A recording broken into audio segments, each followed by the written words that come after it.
Tentu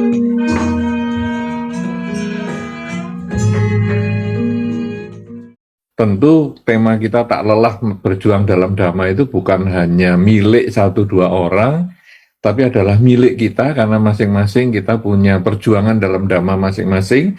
Misalnya Anda di dalam keluarga, bagaimana Anda bisa mengenalkan Dhamma kepada keluarga Anda, ini juga termasuk perjuangan Dhamma. Kemudian Anda di dalam lingkungan, ketika lingkungan kadang mempertanyakan kepada Anda, misalnya, kamu kok jadi umat Buddha ini, kok tahan ya, sudah sekian lama misalnya. Nah, itu kan juga jadi satu perjuangan juga. Nah, makanya ini juga menjadi sharing bagi kita. Karena itu, kita langsung buka saja kesempatan untuk Anda sharing atau Anda bertanya. Kalau Anda sharing ya saya nanti memberikan tanggapan. Kalau Anda bertanya, ya saya juga akan memberikan jawaban. Karena siapa tahu pengalaman Anda bisa Anda bagikan juga di sini. Silahkan untuk mulai, mic-nya di bawah untuk teman-teman Anda semua. Baik, Bante. Bagi Bapak, Ibu, Saudara-saudari yang ingin bertanya, baik yang hadir di wihara maupun melalui YouTube, dapat mengajukan satu pertanyaan untuk satu penanya. Mohon untuk memperkenalkan diri dan menyebut nama dan domisili. Kami persilahkan. Bagi teman-teman yang di wihara terlebih dahulu, ada yang mau bertanya? Sharing juga boleh, nggak harus tanya, karena kadang mau tanya itu nggak ngerti apa ya saya mau tanyakan. Nah, sharing aja, saya mau cerita, misalnya keluarga saya, atau orang yang saya kenal, teman saya misalnya. Saya ada mau bertanya juga, sharing dikit, Bante. Nah, mungkin kalau saya mengenal Dhamma, mungkin dari kecil saya diajari sama keluarga untuk, mungkin awalnya istilahnya kalau boleh itu cung-cung cep, Bante. Jadi sembahyang di depan altar, mancep dupa, terus pulang. Seperti itu. Nah, makin lama makin kesini, saya bisa mempelajari beberapa praktik Dhamma, mungkin meditasi, terus praktik dana, praktik sila, karena seiring umur juga ada pengetahuan-pengetahuan yang saya dapat, baik dari lingkungan vihara maupun dari para biku yang biasanya Dhammadesana di vihara atau di YouTube, begitu, Bante. Tapi kadang-kala begini, Bante. Saya dengan mempelajari Dhamma, praktik Dhamma, kadangkala itu juga ada istilahnya apa ya, lost control gitu, Bante. Kadangkala saya ini juga bisa marah, saya juga bisa istilahnya bete, kayak gitu, Bante. Seringkali kalau tidak sesuai keinginan itu bisa, aduh, kok kayak gini ya, kok enggak seperti yang saya inginkan, begitu. Nah, ini kan kalau saya marah, mungkin orang luar gini, alah kamu loh sudah ke vihara berapa lama, kok masih bisa marah ya? Nah, kayak gitu. Kadang-kala saya juga, kalau pas marah ya sewot juga ya, dengar kata-kata seperti itu, Bante.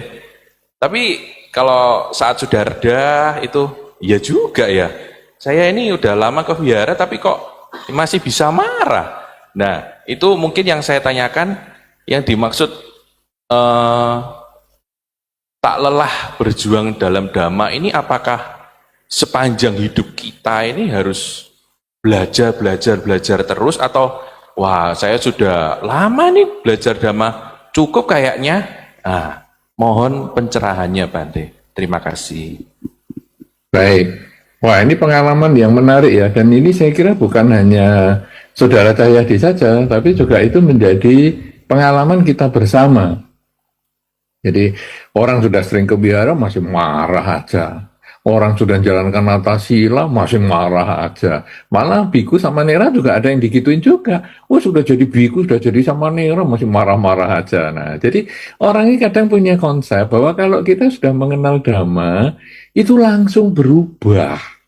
Jadi semacam makhluk yang Mungkin makhluk yang adanya cuma di film-film drama ya. Jadi makhluk yang sempurna lah. Kelakuannya sempurna, bisa menerima kekurangan orang dengan baik sekali, tutur katanya baik sekali, sabar sekali. Wow, kita ini namanya bukan belajar ya. Jadi ini temanya bukan tema belajar dhamma. Tema kita berjuang di dalam dhamma. Kalau cuma belajar itu masih ringan. Ya tadi saudara yang sampaikan, apa ini ya kita harus belajar sepanjang hidup kita. Loh, kita bukan belajar istilahnya, berjuang. Berjuang itu lebih berat loh daripada belajar. Kalau belajar kan lebih, ya, belajar apa kamu hari ini? Oh, belajar menyanyi. Hari ini belajar apa? Berjuang apa? Nah, kalau menyanyi ya berjuangnya saya suaranya harus tinggi nih. Berjuang itu kan kesannya lebih lebih benar-benar membutuhkan usaha yang keras sekali.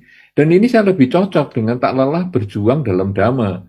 Bukan tak lelah belajar dalam dhamma, tidak. Berjuang dalam dhamma, cocok. Nah, jadi kalau tadi Anda ceritakan bahwa dalam proses hidup Anda, kecil mengenal dhamma, ya ataupun mungkin mengenal agama Buddha secara tradisi, kemudian secara bertahap karena usia bertambah, pengalaman di dalam pergaulan di wihara dengan teman dan lain sebagainya, dengan para biku, dengan sumber-sumber dhamma dari buku, mungkin dari YouTube, mungkin dari mana saja, dan akhirnya Anda menjadi yang hari ini yaitu sering ke wihara, sering belajar dhamma, ya mungkin pernah jadi samanera, mungkin belum pernah ya, tapi satu ketika mungkin punya rencana misalnya jadi samanera 2 minggu misalnya, nanti pulang masih 2 minggu lagi sudah jadi samanera, masih wah marah-marah.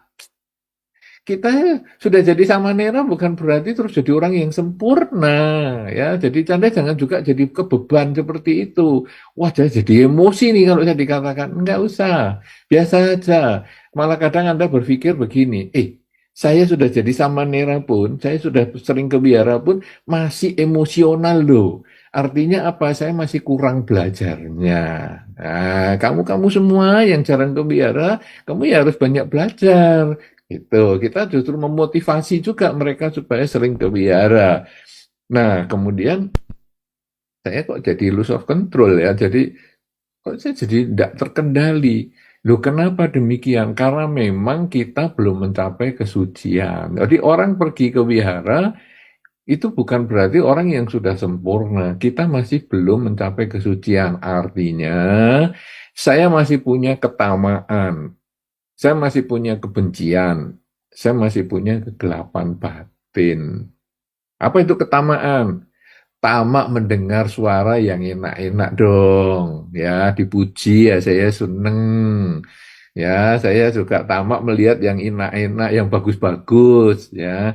Jadi ada pemandangan bagus, tempat yang bersih, semuanya rapi, itu saya juga senang. Senang, ketamaan itu. Kemudian saya ketamaan dengan rasa enak, ya, yang saya makan enak. Aduh, makanan enak ini yang saya sukai. Saya juga tamak dengan bau-bau yang enak. Wih, dupanya di wihara harum, enak. Itu adalah ketamaan. Nah, dan semua indria kita ya, indria kita kalau di dalam Dhamma kan ada 5 indria normal yang kita biasa pelajari di sekolah, melihat, mendengar, mencium, merasa ya, kemudian merasakan lewat kulit, itu meraba. Nah, kemudian yang keenam ini adalah pikiran. Jadi pikiran saya juga mau yang enak-enak, ya, santai, tenang, bahagia. Nah, tetapi kan tadi ada ketamaan, tamak yang enak-enak. Juga ada kebencian. Kuping saya ini juga benci loh dengan suara-suara yang nggak enak. Misalnya tetangga saya berisik. Jengkel kan punya tetangga yang begitu. Saya nggak suka juga kamu omongannya kasar. Saya nggak suka. Saya nggak suka melihat-lihat yang kotor-kotor ini. Siapa ini yang bikin rumah kotor ini? Dasar ini. Nggak beres ini. Saya nggak suka melihat yang nggak enak. Saya juga nggak suka bau yang nggak enak. Siapa nih yang masang dupa kayak gini? Baunya apa ini kayak kandang baunya? Cari dupa yang enak dong. Masa bau yang kayak gini? Saya itu gak maunya yang enak-enak. Oh, jadi kita emosi. Istilah Anda lose of control tadi. Wow, ya kemudian rasa juga sama, itu juga umum itu. Rasa apa ini? Model makanan kayak gini, ada orang mau makan apa ini kayak makanan ternak gini aja dimakan. Wow, wow, wow, wow, wow, panjang kali kita ngomel-ngomelnya. Ya, itu apa? Karena saya tidak suka indria saya dimasuki yang nggak enak, nggak enak. Kenapa saya suka yang enak dan saya tidak suka yang enak? Karena saya itu masih punya kegelapan batin. Yaitu saya belum siap menerima perubahan. Jadi kalau enak saya tamak, saya kepingin terus berdekatan dengan yang saya merasa enak, cocok, senang itu. Tamak. Ketika tidak enak saya belum siap untuk menerima yang tidak enak. Entah itu rasa, entah itu pendengaran, entah itu penglihatan, saya tidak siap menerima itu, dan itu yang selalu bergejolak. Nah, kita di dalam Dhamma itu selalu dikenalkan bahwa ada 3 hal tadi yang disebut dengan ketamaan, kebencian, dan kegelapan batin. Dalam istilah teknisnya ya loba, dosa, dan moha. Itu istilah teknis ya, saya sekali aja karena ini kan di biara, jadi saya ucapkan istilah teknisnya supaya Anda nyambung. Tapi sebetulnya itu saya lebih suka menjelaskan dengan ketamaan, kebencian, dan kegelapan batin. Sehingga semua orang bisa menerima itu dengan mudah tanpa menghafal kata-kata. Nah, 3 hal ini selalu kita miliki. Dan kita di dalam Dhamma, di dalam pelajaran di wihara, di buku-buku, di ceramah-ceramah para biku maupun para pandita, di berbagai sumber Dhamma, selalu 3 hal ini yang diolah terus. Karena ini selalu nempel di diri kita. Sekarang, karena agama Buddha ini ada sistematika, kita sudah tahu nih 3 problem ini. Ketamaan, kebencian, kegelapan batin. Maka, ketiga problem ini akan diatasi oleh 3 hal juga. Jadi satu problem diselesaikan dengan 1 hal. Satu problem diselesaikan 1 hal. Satu problem diselesaikan 1 hal. Karena itu di dalam Dhamma atau di dalam kehidupan kita di wihara maupun belajar Dhamma, selain kita dikenalkan 3 hal ini, ketamaan, kebencian, kegelapan batin, kita juga dikenalkan solusinya untuk mengatasi ketamaan, kebencian, dan kegelapan batin. Apakah solusinya? 3 juga, karena kita 3 lawannya. Ketamaan, ini solusinya adalah kerelaan. Nah, ini sekarang kita akan ketemu korelasinya atau hubungannya. Tamak kan ingin selalu berdekatan dengan yang disenangi. Apakah disenangi oleh telinga, mata, hidung, dan seterusnya. Kita senang itu. Lawannya adalah kerelaan. Rela itu berarti bisa melepas yang kita sukai. Kalau melepas yang kita nggak sukai, gampang. Ini kok ada buah nggak enak ya? Tadi saya beli di toko buah, buahnya asem. Kasihkan tetangga aja, gampang gitu ya. Jadi buah nggak enak, kita saja nggak mau makan, kasihkan tetangga, dasar. So, kalau sekarang kita harus beli buah, enak nih. Kalau enak kita ingat tetangga, itu baru yang benar, itu disebut kerelaan. Nah, sekarang tamak tadi kan kepengen deket nih. Saya pengen dengan suara yang bagus. Saya pengen lihat yang bersih-bersih misalnya. Kerelaan. Akhirnya kita kerelaan itu kan dulu berdana atau Bante? Iya, berdana. Kan berdana kan duit. Berdana duit itu awal. Itu bukan akhir segalanya. Berdana uang, berdana makan. Oh, ini ada para biku ya, dana datang ke wihara. Ini berarti saya harus dana makan. Itu hanyalah awal. Dana itu materi, jadi saya punya makanan, saya kasih makanan, saya punya uang, saya kasih uang, saya punya pakaian, saya kasih pakaian. Itu sebetulnya awal. Intinya adalah saya bisa melepas. Uang yang saya cari dengan kerja keras ini, saya bisa bagikan kepada mereka yang membutuhkan. Pakaian yang masih bagus, sebetulnya saya masih seneng nih, tapi saya bisa kasihkan kepada mereka yang membutuhkan. Kemudian makanan, ini yang enak juga, saya sebetulnya seneng nih makanan ini. Ya, saya bisa kasihkan ke orang. Dalam beberapa kesempatan, saya sering survei ringan ya. Jadi umat-umat ini kan Anda kan suka berdana kepada para biku nih, dana makan. Suka dana makan nggak nih Anda nih? Ngangguk aja, ngangguk apa enggak? Yang enggak usah pakai Lumayan mereka, berarti. ngangguk aja. Yang teman-teman semua ini suka dana makan enggak Anda kepada para biku? Suka enggak? Ngangguk aja. Kalau iya ya ngangguk, kalau enggak ya geleng-geleng gitu aja. Ngangguk, enggak? Kok cuma senyum-senyum? Berarti ini enggak berdana nih, enggak kepikir itu. Nah, sekarang kalau seandainya berdana makan, saya mengadakan survei sedikit kepada para umat yang berdana makan. Dasarnya kamu dana makan itu apa? Yang makanan yang nggak kamu sukai atau makanan yang kamu sukai? Misalnya, saya itu nggak suka makanan pedas. Jadi, bantainya saya kasih yang makanan pedas-pedas saja. Oh, saya nggak suka. Daripada saya beli, di rumah nggak ada yang makan, ya saya kasihkan bantainya aja. Atau Anda berdana makan yang Anda sukai. Saya biasanya ya, kalau pagi saya beli bubur di sana. Enak. Hari ini saya belikan bantainya. Anda milih yang nomor satu, yang Anda sukai, yang tidak Anda sukai, Anda danakan, atau Anda milih nomor dua, yang Anda tidak sukai, Anda sukai, tapi Anda berdana. Ayo, satu atau dua? Tunjuk jari.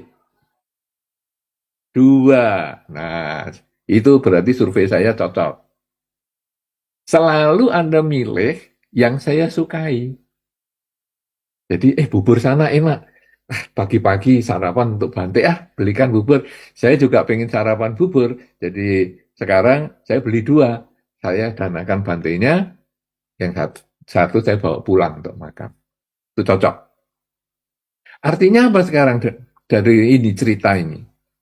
Ceritanya adalah bahwa saya suka dan justru saya relakan. Ini tadi ketamaan. Ketamaan saya suka. Saya pengen mendengar yang bagus-bagus. Saya pengen melihat yang bagus-bagus. Sekarang saya justru yang suka, saya lepaskan. Artinya, saya suka mendengar suara yang indah-indah. Tapi kalau kebetulan tetangga berisik, saya bisa relakan yang saya sukai itu. Kalau tadi kan makanan, pakaian yang saya sukai. Sekarang, saya bisa merelakan telinga saya ini untuk mendengar yang nggak saya sukai itu. Sebetulnya saya senang loh bau yang enak-enak di dupa, ya baunya harum begitu. Tapi kali ini dupanya nggak enak. Ya sudahlah, saya merelakan yang saya sukai itu, ya tidak terjadi pada hari ini. Demikian pula makanan. Wah, makanan ini nggak enak sekali ini. Tapi ya sudahlah, nggak apa-apa kan makanan hanya untuk hidup aja. Ya sudahlah, saya relakan, habiskan aja. Nah, yang berubah cara berpikir kita. Dari yang dulunya, saya ingin dengar yang bagus, saya ingin melihat yang indah, saya ingin mencium yang harum dan seterusnya. Sekarang ya sudahlah, kalau saya dapat yang nggak bagus, ya nggak apa-apa, saya relakan. Nah ini, ketamaan, saya lawan, saya selesaikan dengan kerelaan. Kebencian, nah, saya nggak suka dimaki, saya nggak suka bau-bau yang nggak enak, saya dilawan, ketamaan, dilawan, ini kerelaan, kemoralan. Kemoralan ini apa? Kemoralan itu adalah upaya kita mencegah kelakuan kita, supaya tidak melakukan kejahatan. Kemoralan kita kan minimal ada Pancasila Buddhis tuh. Tidak membunuh, tidak mencuri, tidak berzina, tidak bohong, dan tidak mabuk-mabukan. Kenapa kita membunuh? Salah satunya karena kita nggak suka. Misalnya apa? Nyamuk. Nah, ini dia. Kebencian. Kebencian, saya benci sekali kalau sama nyamuk. Aduh, nyamuk itu cuma satu ya. tapi semalam saya nggak bisa tidur. Gara-gara nyamuk cuma satu, nying, mau tidur, nying, nying. Gigit-gigit aja, jangan nganging-nganging, mengganggu ini. Ngalami gitu nggak Anda? Nah, kan akhirnya kebencian ini dilawan dengan kemoralan. Sudah, jangan membunuh. Sudah, sekarang kita hidupkan lampunya, kemudian nyamuknya kita cari, dia nempel di tembok, tangkap pakai gelas, kemudian kita pindah keluar, dilepas. Selesai. Akhirnya tidurnya enak, pembunuhannya tidak ada. Kenapa? Karena saya menjalankan kemoralan. Jadi kebencian dilawan dengan kemoralan. Jadi saya nggak suka mendengar ini, saya nggak suka merasakan ini, saya nggak suka ini, nggak suka itu. Kita bisa menahan diri. Kemoralan itu kita menahan diri. Kalau kerelaan kita berbagi, kita melakukan sesuatu secara aktif. Kemudian kemoralan kita menahan sesuatu. Nah, ketamaan, kebencian, kegelapan batin. Tidak sadar hidup yang tidak kekal. Ini dilawan dengan, kalau tadi, ketamaan dengan kerelaan. Kebencian dengan kemoralan. Nah, sekarang kegelapan batin dengan konsentrasi, kesadaran setiap saat. Jadi sadar bahwa hidup adalah saat ini. Tadi saya pernah hidup, tapi sudah nggak hidup, itu hanya jadi pelajaran. Nanti kita akan hidup, tapi belum tentu hidup. Itu masih menjadi tujuan. Hidup adalah saat ini saya melakukan yang terbaik untuk memperbaiki masa lalu dan membangun masa depan. Nah, jadi kesadaran setiap saat ini untuk menyadari bahwa hidup ini selalu berubah. Jadi, kalau tadi bahasa palingnya adalah loba, dosa, dan moha, maka lawannya adalah dana, sila, dan samadhi, kerelaan, kemoralan, dan konsentrasi. Ini yang kita mau latih. Dan kita punya ketamaan, kebencian, kegelapan batin ini sudah lama sekali dari banyak kehidupan-kehidupan yang sebelumnya, bukan hanya dari bayi saja. Kita sudah kehidupan-kehidupan sebelumnya. Buktinya apa? Bayi yang belum ngerti namanya. Ya, kalau dia kepanasan, udaranya panas, mungkin lupa memasang misalnya AC atau apa. Wah, bayinya ngamuk-ngamuk nih. Anda tahu kenapa bayinya ngamuk-ngamuk? Karena dia berkumpul dengan yang nggak disukai, yaitu, aduh, ongkep ini, panas, gerah. Nah, jadi karena dia belum bisa ngomong gerah, belum bisa ngomong ongkep, ya dia akhirnya itu tidak suka bertemu dengan yang nggak disukai. Tapi ketika digendong sama orang tuanya, wah dia happy karena bertemu dengan yang dicinta. Jadi dia happy, tenang, kemudian dipinjam sama tetangga atau teman atau keluarga. Ketika dia happy ya dia ketawa-ketawa, digendong sama yang disukai. Tapi begitu dipinjam sama yang nggak disukai, wah ya dia ya muancal-mancal nggak karuan. Itu kan dari bayi saja sudah ketahuan. Ada ketamaan, tamak dengan yang disukai, tidak suka dengan yang dibenci. Nah sekarang kita berarti kalau itu sudah ada dari bayi, bahkan mungkin kalau sudah kita telusuri, itu dari banyak kehidupan sebelumnya. Nah, sekarang di kehidupan ini ketika kita berjuang di dalam Dhamma, kita ini belajar dengan kerelaan, kemoralan, dan konsentrasi. Ketika tadi kecil, misalnya cung cep, itu ya sebetulnya sudah mulai belajar dengan kerelaan. Ya, jadi mungkin Anda diajari sama orang tua Anda, enak pasang dupa nak, terus berdana. Ini kamu sudah ngambil dupa biara, ya kamu berdana lah, masukkan kotak dana. Nah kemudian kan orang tua Anda ngasih uang, masukkan. Padahal ada mah ini untuk saya jajan aja ya mah. Jangan, kamu kan tadi sudah ngambil dupa, lilin ya masukkan. Nah, itu kan ngajari berdana orang tua sebetulnya. Nah jadi kita diajari pelan-pelan. Kalau tadi anak kecil ini yang 3 ini tadi ya, ketamaan, kebencian, kegelapan batin, enggak diajari, dia sudah bisa. Bahkan binatang itu juga bisa. Ketamaan, kebencian, kegelapan batin. Coba kucing atau anjing Anda, senangnya apa dia? Senangnya dilus-lus. Anda lus-lus, happy dia.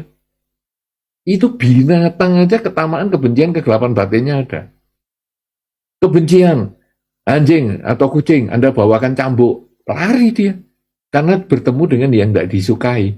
Ini binatang pun punya. Kenapa? Karena dia di kehidupan lampau dia sudah punya. Ya, nah mungkin dulu jadi apa, manusia apa-apa, ya pokoknya ini bawaan dari kelahiran. Sedangkan ketamaan, kebencian, kegelapan batin ini bawaan kelahiran, kerelaan, kemoralan, dan konsentrasi, ini belajar. Ini berjuang, ini bukan bawaan. Sangat sedikit yang bisa anak kecil ya, dikasih buah misalnya, terus dia relakan untuk orang tuanya. Dia relakan untuk adiknya. Itu sangat sedikit ada, tapi sangat sedikit. Ya, mungkin Anda akan ketemu ya, ada anak kecil dikasih makanan, terus dia ingat, papa, mama sudah makan belum? Nih, makan. Itu sangat sedikit, tapi ada. Nah, ingat adik ya, ini nanti mau saya sisakan sedikit untuk adik. Itu ada, tapi sangat sedikit. Jadi, kerelaan, kemoralan, dan konsentrasi ini harus butuh belajar. Anak kecil ditunjukkan, itu ada semut. Jangan dibunuh, coba nggak diajari. Bisa nggak seperti itu? Itu butuh belajar. Yang 3 ini, ketamaan, kebencian, kegelapan batin, tidak belajar sudah bisa. Binatang pun bisa. Sedangkan yang 3, ya, kerelaan, kemoralan, dan konsentrasi, belajar. Nah, sekarang, Anda belajar ini berapa lama di wihara? Ini sudah dimiliki dari bayi bahkan binatang. Ini baru dipelajari dalam sekian tahun. Kalau kehidupan Anda di kehidupan ini misalnya Anda 30 tahun, kemudian di kehidupan sebelumnya Anda itu sudah melewati katakanlah 5 kehidupan lah, hitungannya biar gampang aja. Satu kehidupan itu katakanlah 70 tahun misalnya. Sudah 350 tahun ditambah yang sekarang ini 30 tahun. 380 tahun Anda memiliki ketamaan, kebencian, kegelapan batin. Ini belajar baru, ya, karena kecilnya kan cung-cung cep. Jadi belajarnya ketamaan, kebencian, kegelapan batin ini sudah dari 380 tahun, ini baru belajar katakanlah 15 tahun. Kira-kira yang senior ini gampang nggak ditundukkan sama yang junior? Terus orang mengatakan, wah kamu sudah belajar 15 tahun, Dhamma. Masih marah-marah, bertemu dengan yang tidak disuka, masih emosi. Loh, emosi saya ini umurnya berapa? 380 tahun. Lah ini saya baru belajar 15 tahun. Terus saya emosi juga. Sudah kalau gitu saya nggak belajar, nggak ada gunanya belajar. Percuma ke wihara, saya emosional terus. Ya ini tambah 350 sama 380 sama umur saya, umur kita nanti sampai kehidupan ini sudah selesai, ya nggak ada kemunduran, yang ada terus maju terus di bidang yang jelek. Karena apa? Yang baik tidak kita kembangkan. Makanya di dalam Dhamma, kurangi kejahatan, tambah kebaikan. Karena kalau kita bisa mengurangi yang jahat-jahat ini, maka kebaikan kita akan tumbuh. Karena itu, apakah kita harus belajar sepanjang hidup? Iya, bukan hanya belajar, kita harus berjuang. Karena dengan berjuang, ketika ketamaan, kebencian, kegelapan batin ini kita bisa perjuangkan, maka secara bertahap kita bisa mengendalikan, ya, ini dana, sila, dan samadhi, ya, kerelaan, kemoralan, dan konsentrasi. Kalau kita perjuangkan, maka kita secara bertahap bisa mengurangi ketamaan, kebencian, dan kegelapan batin. Sampai akhirnya kegelapan batinnya tembus, karena kita menyadari bahwa hidup itu tidak kekal, sehingga tidak ada lagi ketamaan dan kebencian, kita mencapai kesucian. Ratusan tahun, bahkan ribuan tahun, bahkan jutaan tahun yang kita sudah lewati dengan ketamaan, kebencian, kegelapan batin, ketika kita bisa mengembangkan kerelaan, kemurahan, dan konsentrasi secara maksimal dengan sadar hidup adalah saat ini, maka kita bisa memotong rangkaian yang sedemikian panjang bertahun-tahun ini sampai akhirnya kita tidak terlahirkan kembali. Itu berjuang di dalam Dhamma sampai mencapai kesucian. Makanya orang yang mencapai kesucian tidak akan terlahirkan kembali, khususnya kesucian yang tertinggi, yaitu arahata. Tetapi kalau kesucian kita Sotapana, Sakadagami, Anagami, kita masih membutuhkan kelahiran kembali karena masih ada perjuangan yang belum terselesaikan. Tak lelah berjuang dalam Dhamma. Jadi selama kita belum menyelesaikan kelahiran kembali, kita harus berjuang. Bukan hanya sekedar belajar, tapi harus berjuang untuk menyelesaikan kelahiran kembali ini dengan tidak pernah lelah. Kenapa? Karena kita sudah sekian lama ini, beratus tahun, beribu tahun, kita harus bisa potong di kehidupan ini kalau bisa. Kalau nggak bisa, butuh beberapa kehidupan lagi untuk memotong sampai habis. Apakah ini bisa dimengerti sekarang? Bahwa kita harus berjuang, bukan cuma sekedar belajar, berjuang seumur hidup, bahkan sampai akhirnya karena tak lelah berjuang, kita bisa menyelesaikan kelahiran kembali. Kira-kira begitu, apakah bisa diterima? Bisa, Bante. Terima kasih. Baik, apakah diskusi ini jadi memancing pertanyaan yang lain? Teman-teman semua juga ini menarik sekali karena kita betul-betul bisa berjuang di dalam Dhamma ini. Sungguh luar biasa. Oh, nama saya ya. Nama ya Bante ya. Nama saya Kasin. Di Wihara Eka Dharma Loka sudah relatif lama juga Bante. Bukan yang ini panitia betul-betul berani memberi spirit di waktu asada ini, karena apa tadi itu judulnya Bante, sebentar Bante. Tak lelah berjuang dalam Ya. Dhamma. Tapi jadi tak lelah berjuang dalam Dhamma. Tapi kalau bisa saya tambahi, semoga Bante. Karena saya tidak bisa menjamin anak-anak sekarang. Ini banyak tunas muda Bante. Sungguh luar biasa malam ini yang bersama kita itu adalah seorang figur yang amat sangat yang diidam-idamkan Bante.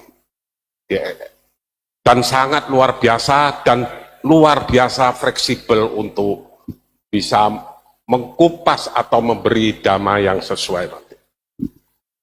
Yang mulia Bante Utamo Mahatera ini juga termasuk memberi spirit di GAES Bante. GAES ini juga termasuk melakukan dhamma Bante, kebaikan. Sampai sekarang tidak merotol Bante. Tanggal 23 besok ini GAES berulang tahun yang ke-10 Bante. Yang ke-10, mudah-mudahan maka saya katakan generasi muda juga sekarang ini mulai tumbuh tunas-tunas Bante. Berarti ada selarasan Bante. Cuman Bante saya yang katakan ini karena sekarang ini kan baru-baru ada kita telah diterpa oleh pandemi Bante, sehingga fenomena untuk suatu ajaran dhamma ini agak sedikit beda Bante, karena melalui Zoom atau apa, bedanya begitu. Sekarang ini banyak, tidak banyak ya, mudah-mudahan tidak banyak. Orang ini tidak tahu diri Bante. Kalau tidak tahu diri ini kita nanti, wah disemprot nanti ya. Tidak tahu batas Bante. Sekali ikut mungkin yang katakan meditasi atau mindfulness, waduh, mempunyai suatu berlagaknya seperti yang Bante Mahatera yang sudah 30 tahun, berkalpa-kalpa yang saya memang diam, tapi kadang ya jengkel ke Bante. Lah ini Bante, kadang perilakunya itu begitu. Jadi mereka itu tidak dari awal start, tapi ingin langsung batasan meloncat ke yang ingin cepat dipuji, kira-kira begitu Bante. Semoga dengan siraman dhamma yang awal, pemutaran dhamma yang sesuai dengan bulan Asada ini, yang mulia Bante ini pasti bisa mempunyai suatu spesifikasi untuk memberi kita trap-trap yang begitu agung, begitu nanti semoganya tidak ada, tentu berjuang terus dengan kebaikan. Anumodana Bante. Terima kasih Pak Kasim, yang luar biasa ya. Jadi tampak suhu dan memang kelihatan setelah ngomong ya memang suhu sungguhan.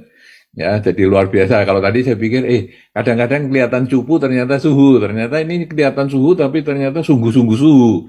Ya, hebat banget. Nah, kemudian menambah kata semoga ya. Kenapa? Karena tak lelah berjuang dalam dhamma itu adalah menjadi slogan kita dan setiap orang punya tugas untuk berjuang di dalam dhamma, karena perjuangan di dalam dhamma yang seperti tadi saya sampaikan, ada ketamaan, kebencian, kegelapan batin itu milik semua, termasuk makhluk, ya hewan dan sebagainya.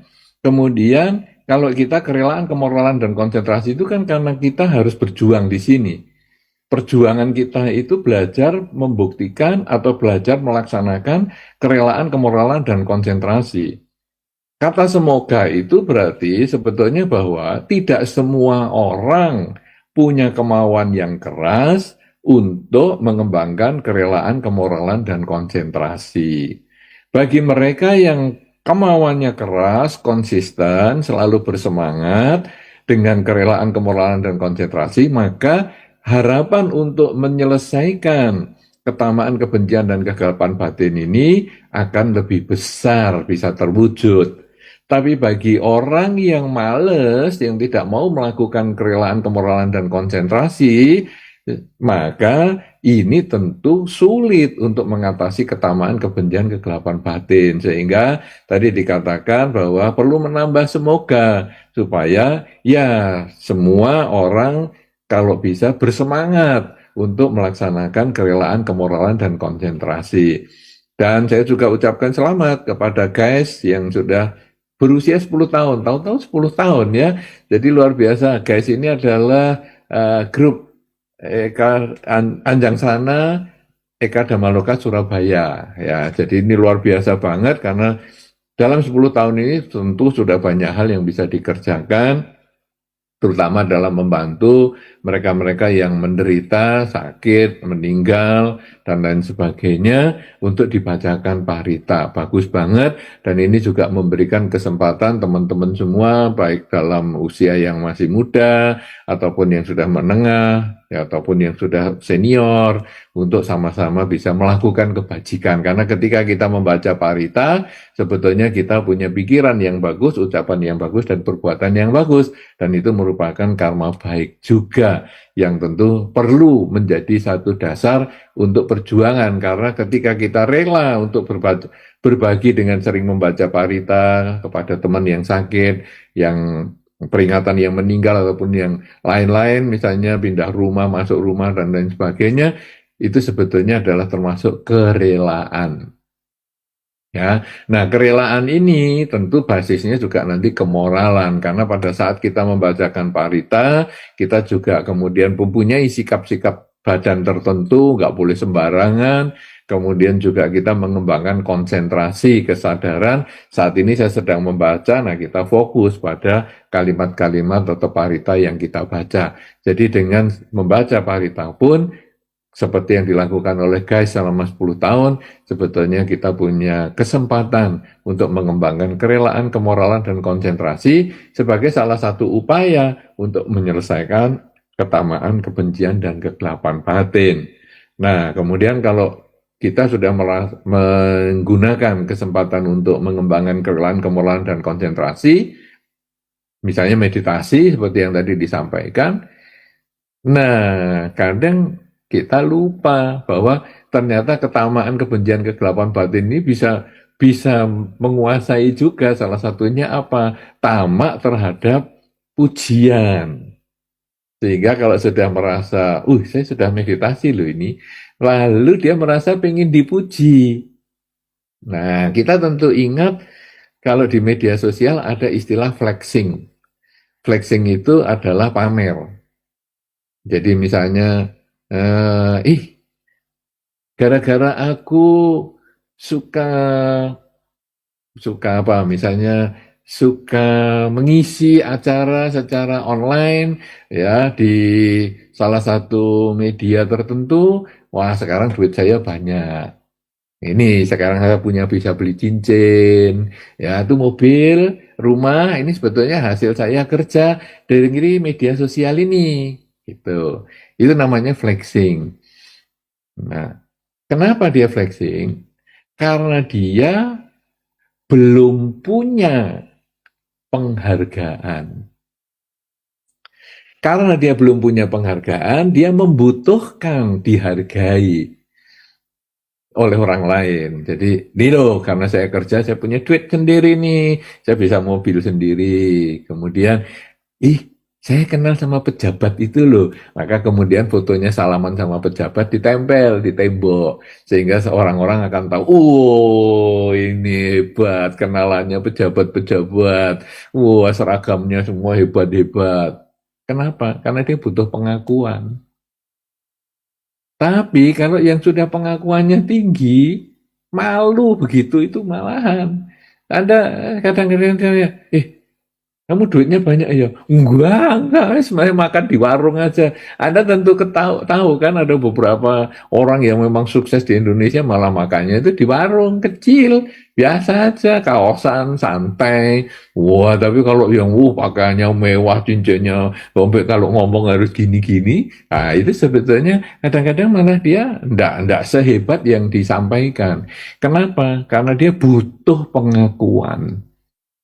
Nah, orang-orang itu banyak ya, itu tadi secara materi ya. Kemudian kadang-kadang ibu-ibu, ya ibu-ibu ini kadang-kadang juga suka butuh pengakuan loh, flexing-flexing. Tapi maaf ya ibu-ibu, apa benar apa enggak saya nggak tahu. Jadi kadang-kadang ibu-ibu harusan pakai baju bagus. Tapi beli baju bagus.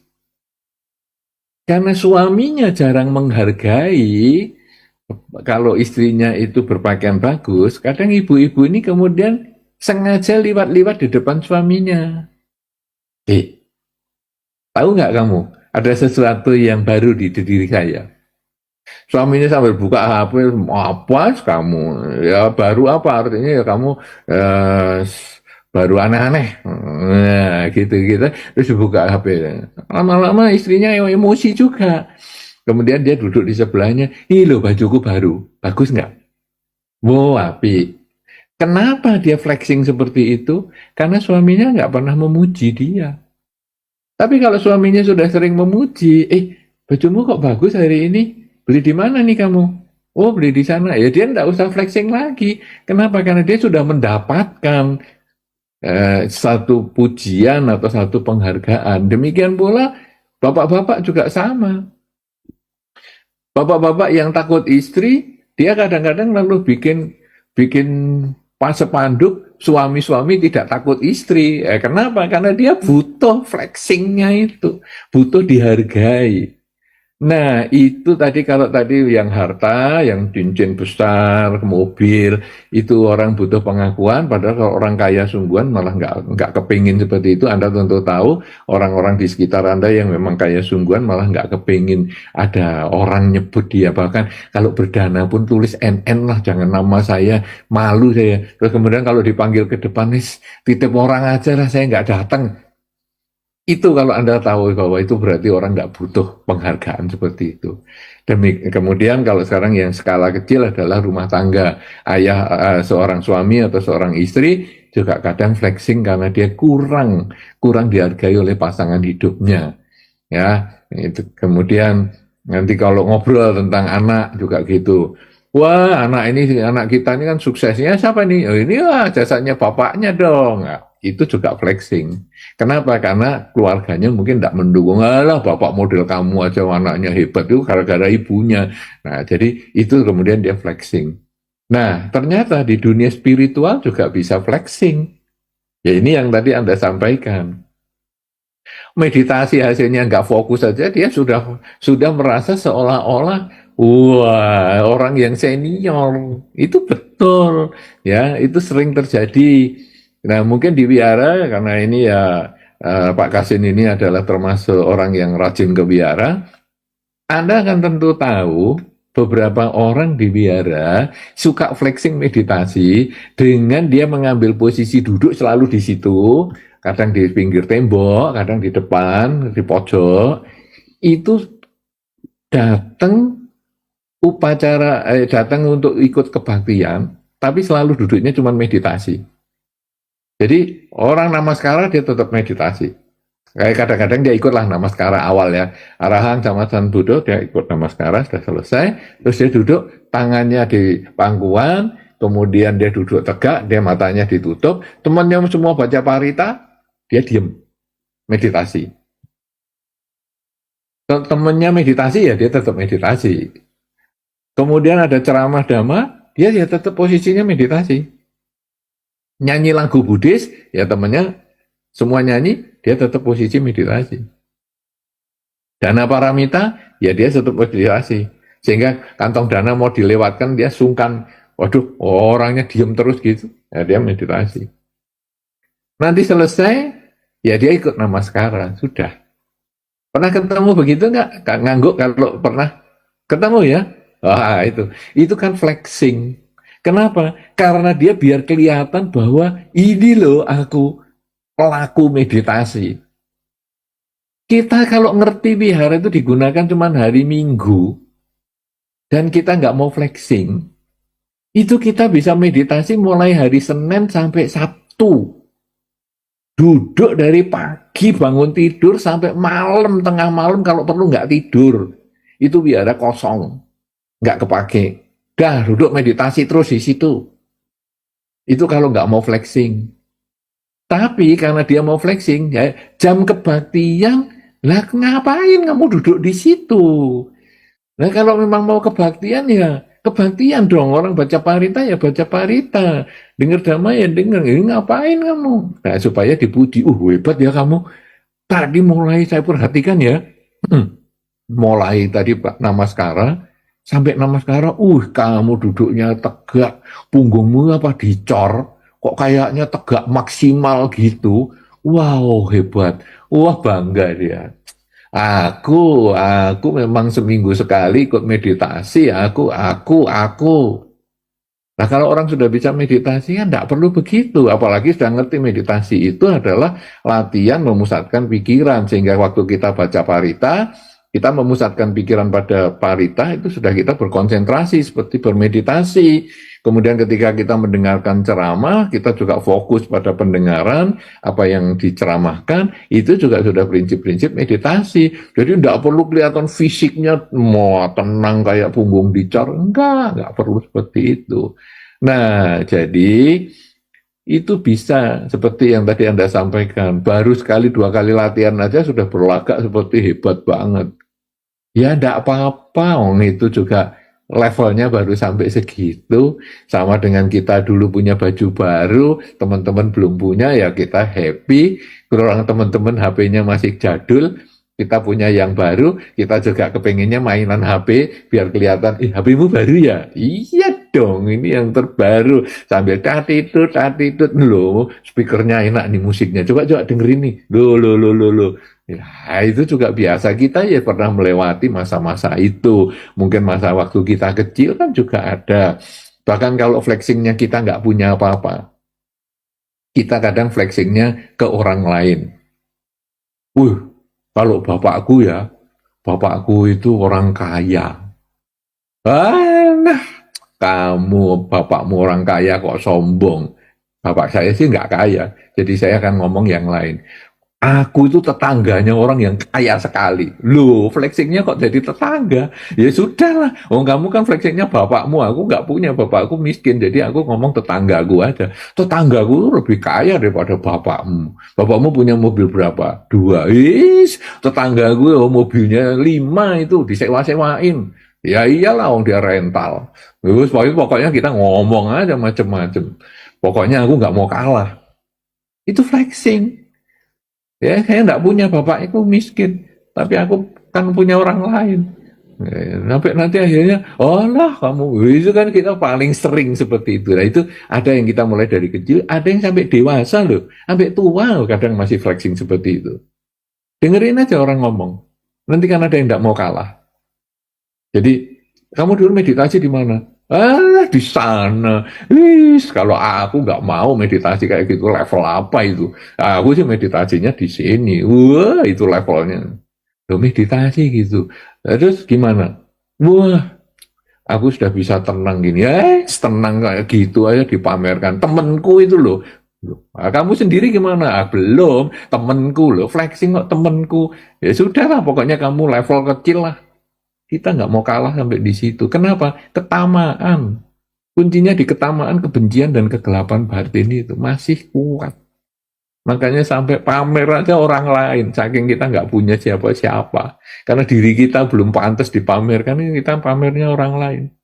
Sering loh kita kejadian coba. Kadang-kadang kita masih bisa loh keluar omongan itu. Renungkan baik-baik. Kadang-kadang kita kan gregetan. Kamu dikiranya paling hebat apa ya? Kita bisa ngomong yang kita sendiri nggak mampu tapi pinjem orang lain. Itu ya bisa.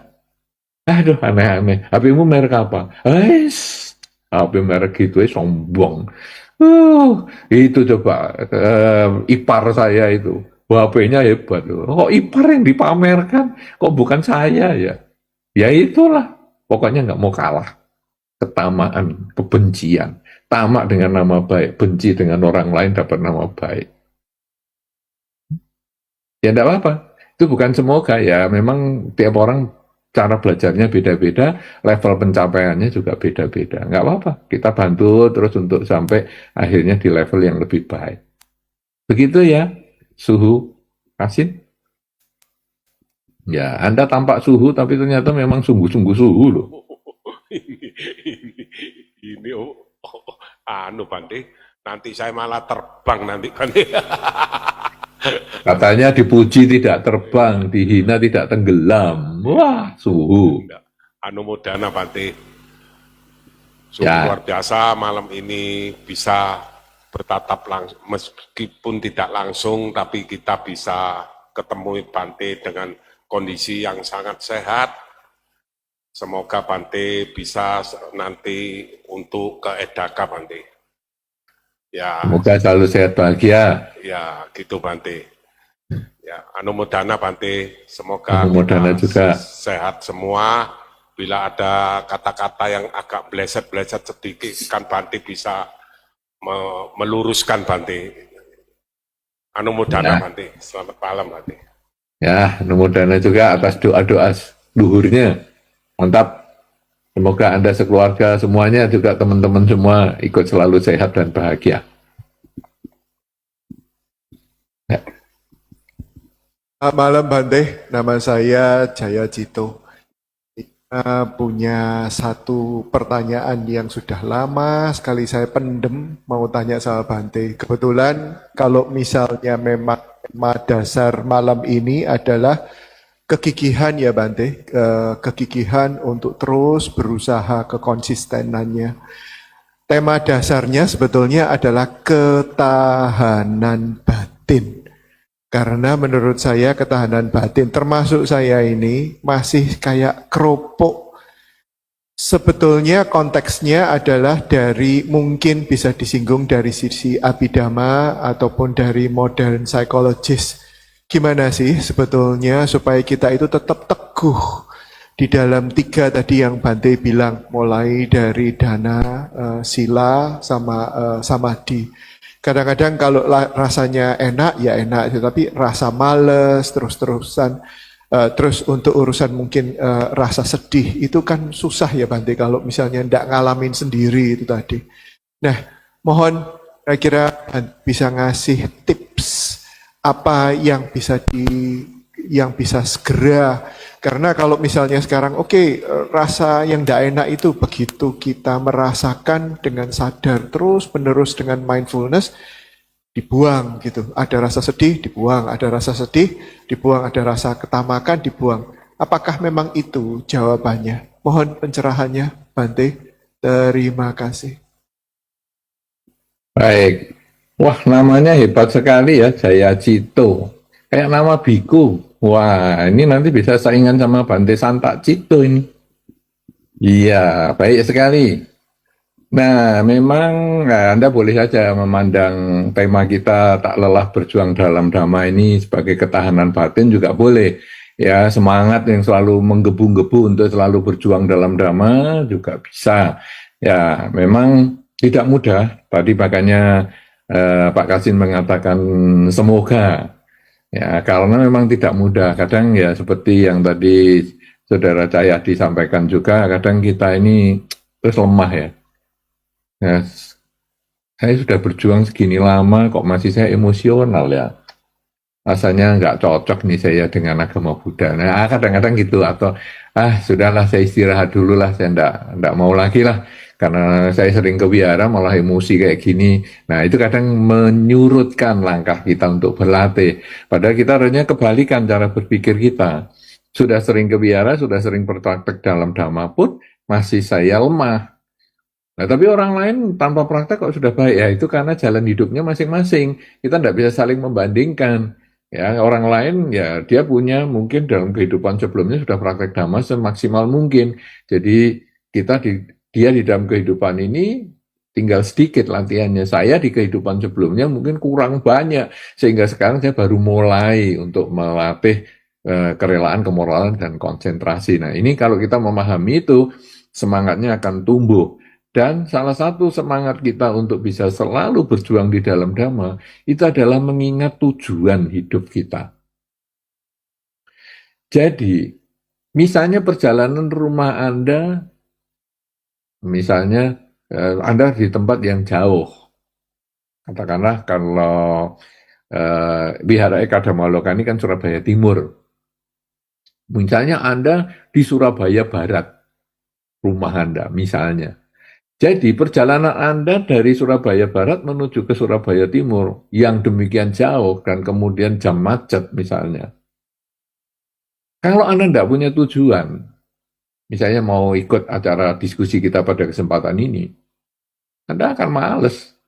Wah, jauh sekali gitu, lebih baik nonton di YouTube aja lah daripada jauh. Nah, kenapa? Karena tidak ada tujuan. Kalau di rumah kan bisa sambil santai-santai, sambil ya makan cemilan, ya jalan sana, jalan sini. Jadi saya di rumah aja. Tidak ada tujuannya. Atau tujuannya kurang kuat. Tapi saya mau di wihara supaya saya juga saya bisa berganti pakaian yang rapi, kemudian niat saya untuk mendengar, jadi ketika dalam perjalanan dari Surabaya Barat menuju ke Timur, yang butuh waktu yang lama, karena macet dan sebagainya, saya selalu bisa memelihara pikiran yang baik. Nah, kemudian nanti duduk di wihara, bertemu dengan teman-teman, saya juga punya pikiran yang baik. Nah, ini tujuan saya untuk selalu berpikir baik, berbicara baik, berbuat baik, daripada kalau di rumah kadang-kadang kan saya dapat telepon, terus pikiran saya jadi tidak karuan. Saya mau mendengar gini malah dapat telepon, dasar ini yang telepon ini nggak kira-kira lah. Kan saya malah jadi emosional. Nah, karena saya masih belajar. Nah, jadi itu ada tujuannya, sehingga akhirnya perjalanan yang jauh bisa Anda tempuh dengan baik. Nah, sekarang kita bagaimana nih sepanjang hidup kita ini? Untuk bisa berjuang dalam dhamma, ya kita juga harus tahu tujuan. Tujuannya tadi sudah saya sampaikan, perjalanan kita memiliki ketamaan, kebencian, kegelapan batin ini sudah jauh sekali nih. Ya, ratusan tahun, mungkin ribuan tahun. Sedangkan kita mengembangkan ketamaan, kebencian, kegelapan batin, ini hanya sebentar. Tetapi di dalam dhamma, sebentar ini bukan berarti tidak bisa memotong ketamaan, kebencian, dan kegelapan batin. Bisa. Karena kita tidak perlu seumuran yang sama. Karena kalau seumuran yang sama, dia sudah ngefur 100 tahun lebih, ya bagaimana kita bisa ngejar? Kan tidak mungkin. Tetapi sekarang ketamaan, kebencian, kegelapan batin ini bisa menjadi alat potong seperti pisau laser. Sehingga begitu ini perkuat, ketamaan, kebencian, kegelapan batin, dia potong. Di titik mana dia potong? Di kehidupan ini. Maka dia bisa mencapai kesucian di kehidupan ini. Perjuangannya selesai di kehidupan ini. Tapi kalau nggak bisa, misalnya sotapana atau sakadagami anagami, ya di beberapa kehidupan setelah ini, baru dia bisa potong. Itu akan seperti itu. Nah, kemudian tips yang disampaikan ini adalah bahwa kita tentukan dulu tujuan hidup saya. Jadi tujuan hidup kita ini sebagai umat Buddha ngapain?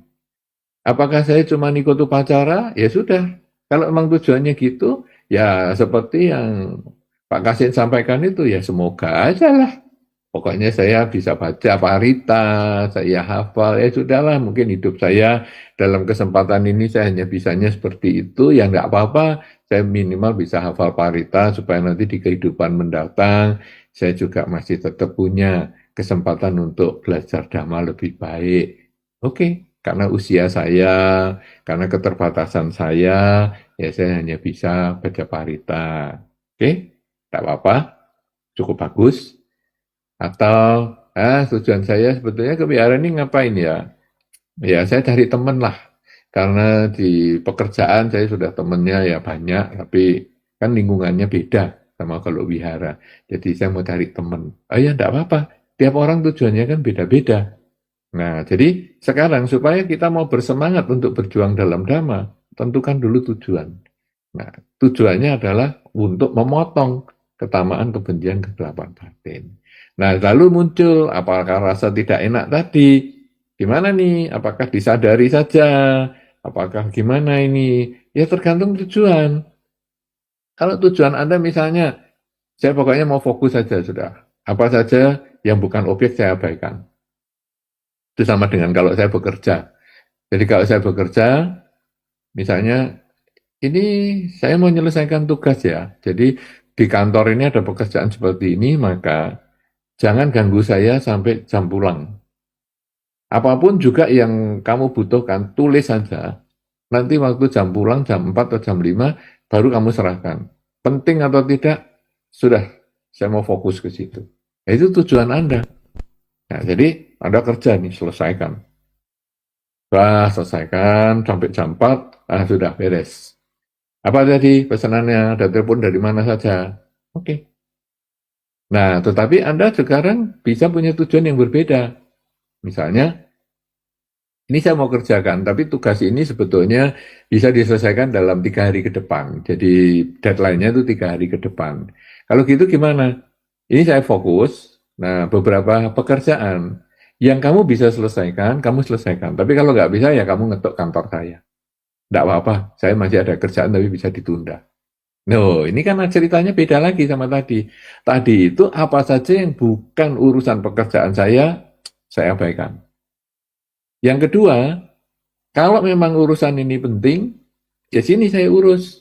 Karena saya masih bisa menyelesaikan pekerjaan ini untuk beberapa hari ke depan. Jadi urusanmu ini saya selesaikan dulu, sudah selesai, saya bisa lanjut kerja. Dalam pekerjaan kan bisa begitu kan? Ya, nah ternyata di dalam meditasi prinsipnya juga sama. Prinsip meditasi itu ada 2. Yang pertama, apa saja yang bukan objek abaikan. Jadi kita sedang pegang fokus, ya sudah. Waduh, kakinya sakit, abaikan. Pokoknya perhatikan napas masuk, napas keluar objek kita misalnya, pernafasan. Atau pengulangan kalimat, semoga semua makhluk bahagia. Aduh, bosen sekali. Aduh, banyak pikiran ini tentang rumah, tentang apa. Abaikan semua. Pokoknya pusatkan pikiran pada objek. Itu yang pertama. Kemudian yang kedua sama dengan pekerjaan Anda tadi. Jadi saya sudah kerjaan, tapi kalau ada urusan saya bisa selesaikan. Apa toh? Ini Pak, butuh tanda tangan loh, ini segera ini. Karena nanti barangnya akan segera dikirim. Oke, sini bawa masuk sini, saya tanda tangan, selesai. Dah. Lalu saya lambung kerja. Nah, itu juga salah satu versi meditasi juga seperti itu. Jadi, apa saja yang bukan objek bisa dijadikan objek. Jadi, ketika kita sedang fokus, kemudian fokusnya pada nafas misalnya, nafas masuk, nafas keluar, muncul pikiran tentang masa lalu atau masa depan. Nah, kita sadari ini sekarang, pikiran ini pikiran ya, ada pikiran. Kita cukup mengenali itu sebagai bentuk pikiran, karena kita punya 6 indria, jadi sekarang pikiran itu salah satu indria, yang lain ada pendengaran, penglihatan, dan seterusnya. Pikiran.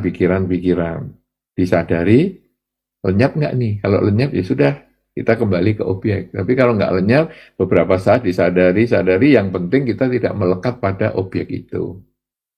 Wah, kok nggak hilang-hilang? Nah sudahlah, kembali dulu ke objek awal, napas. Terus ketika mendengar suara kresek-kresek nih, sebelah ini ngapain meditasi gerak-gerak aja. Kemudian kita pendengaran. Ya sudah, dia masih tetap gerak atau ada musik nih di kampung sana atau di rumah sebelah nih ada musik keras. Kita hanya pendengaran. Ya sudah, musiknya tetap, tapi saya sudah enggak terlalu emosional. Kenapa sih tadi? Mungkin depan rumah ya, atau mungkin di ruang tamu rumah kita. Anak-anak ini kenapa nyetel TV kenceng banget ya? Nah, tapi kita kemudian hanya sadari pikiran atau pendengaran. Sudah, suara TV-nya tetap, tapi kita sudah nggak perlu tahu hari ini hari apa ya, jam berapa. Kayak ini tuh acara yang paling saya sukai ini. Kita sudah tidak menganalisa itu. Nah, disadari, kemudian ya sudahlah, terserah. Kemudian kita kembali ke fokus. Nah, jadi di dalam meditasi juga ada 2. Karena itu kalau Anda tadi tanya, ada perasaan nggak enak, disadari atau diapakan, kembali ke objek, ya tergantung Anda. Anda mau kembali ke objek, bisa. Itu namanya nanti pakai yang disebut apa saja yang bukan objek, abaikan. Ya, itu sama dengan Anda kerja tadi. Pokoknya saya nggak mau ngurus sampai jam tertentu, hanya urusan kerjaan saya. Karena nanti sore harus saya selesaikan. Atau Anda mau berbagi waktu. Apa? Tanda tangan. Oke, sini saya tanda tangan. Baru melanjutkan kerjaan. Itu yang tadi Anda sampaikan. Ada rasa nggak enak, disadari sampai lenyap. Nah, apa itu? Tanda tangan. Oke, selesai, lenyap. Karena sudah diselesaikan. Begitu? Jelas? Mau jadi Bante Jaya Cito? Untuk saingan sama Bante Santa Cito? Ya, oke. Baik. Sudah terjawab ya apa yang saya sampaikan? Oke. Ibu-ibu, belum ada yang tanya? Ya, saya izin bertanya ya Bante, perkenalkan saya Novita. Saya ingin bertanya Bante, dalam berjuang dalam Dhamma itu kapan kita harus berjuang terus, kapan kita harus membedakan antara berjuang dengan bijaksana dengan memaksakan diri Bante. Jadi kapan harus berjuang terus, kapan harus ya udah berserah aja gitu Bante. Terima kasih. Iya. Ini sebetulnya tergantung dengan tujuan. Jadi maka kita harus tentukan tujuan hidup kita ini apa. Kalau memang tujuan kita itu seperti tadi ya, sudahlah hidup ini, mungkin dalam kehidupan ini saya sudah tidak terlalu berminat ya untuk keras-kerasan begitu. Jadi ya saya semampunya lah, kerelaan, kemoralan, dan konsentrasi saya. Oke, itu tujuan Anda. Lanjutkan semampunya. Orang lain ngomong, kamu masih muda, kok begini begitu. Ya itu urusanmu. Saya, mampu saya seperti ini. Kerelaan, kemoralan, konsentrasi saya, ya karena dengan berbagai urusan rumah tangga dan lain sebagainya, kemampuan saya seperti ini saja.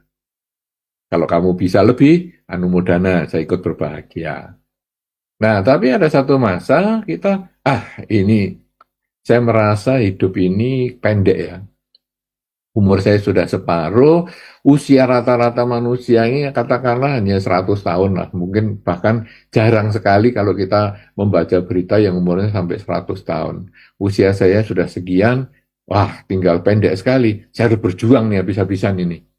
Nggak bisa kalau saya nunda-nunda waktu. Ya kalau saya lahir lagi sebagai manusia. Kalau saya lahir lagi tidak sebagai manusia kan hilang kesempatan saya untuk melaksanakan kerelaan, kemoralan, dan konsentrasi. Karena binatang Tadi bisa punya ketamaan, kebencian, kegelapan batin. Binatang pun punya. Tetapi binatang tidak bisa dilatih untuk melatih kerelaan, kemoralan, dan konsentrasi. Jadi, mumpung saya jadi manusia, walaupun usia saya sudah setengah umur, ini mungkin umur saya tinggal pendek, bisa 5 hari lagi, bisa 15 tahun lagi, bisa 30 tahun lagi, tapi kan hidup ini tidak pasti. Kematian itu yang pasti. Saya sekarang hidup, tapi sampai kapan saya hidup kan saya nggak tahu, karena kematian itu pasti. Jadi bisa nanti malam saya mati, bisa 3-4 hari lagi saya mati, bisa 10-20 tahun mati. Nah, kalau seandainya saya mati nanti malam, saya harus berjuang sekarang. Habis-habisan saya harus berjuang sekarang dengan kerelaan, kemurahan, dan konsentrasi. Nah, tumbuh seperti itu. Itu yang Pak Kasim sampaikan tadi, kata semoga itu. Jadi semoga kita ngerti bahwa hidup ini tidak pasti, ini nyampe ke situ. Bahwa, aduh, saya harus berjuang habis-habisan. Nah, kalau sudah berjuang habis-habisan, itu kita kemudian ya terus. Lah, apakah bisa berhenti atau tidak? Berhenti atau tidak itu tergantung kita. Sama dengan Pangeran Siddhartha. Pangeran Siddhartha dikatakan beliau menyiksa diri. Di dalam tanda petik menyiksa diri 6 tahun. Kata menyiksa diri itu kan kata orang yang tidak jalankan. Orang yang jalankan mana mau menyiksa diri. Dia melakukan lebih banyak daripada orang lain. Nah, kalau sekarang Anda misalnya, hari ini saya lihat dari monitor saya, Anda adalah orang satu-satunya yang menggunakan masker. Orang lain bisa mengatakan Anda menyiksa diri. Menyiksa diri ini orang tidak ada masker kok pakai masker. Tapi kan Anda punya alasan tersendiri untuk melakukan itu. Menggunakan masker, Anda punya alasan sendiri. Dan orang lain mau ngomong itu kenapa? Karena orang lain tidak melakukan itu. Maka dia mengatakan Anda menyiksa diri. Tapi ketika Anda melihat orang lain, Anda juga bisa ngomong, itu juga menyiksa diri. Kenapa? Lah, tidak pakai masker udah di zaman kayak gini masih, kamu tahu, kamu lah itu kan karena kita sudut pandang yang berbeda. Orang menjadi biku itu juga ada orang mengatakan menyiksa diri. Saya pernah mendengar sendiri itu. Jadi bukan katanya ya. Jadi saya pernah disampaikan atau mendapat informasi langsung dari orangnya, kenapa sih Bante kok menyiksa diri? Loh, saya tidak segila itu untuk menyiksa diri saya sendiri. Saya menjadi biku karena saya happy saya menjadi biku.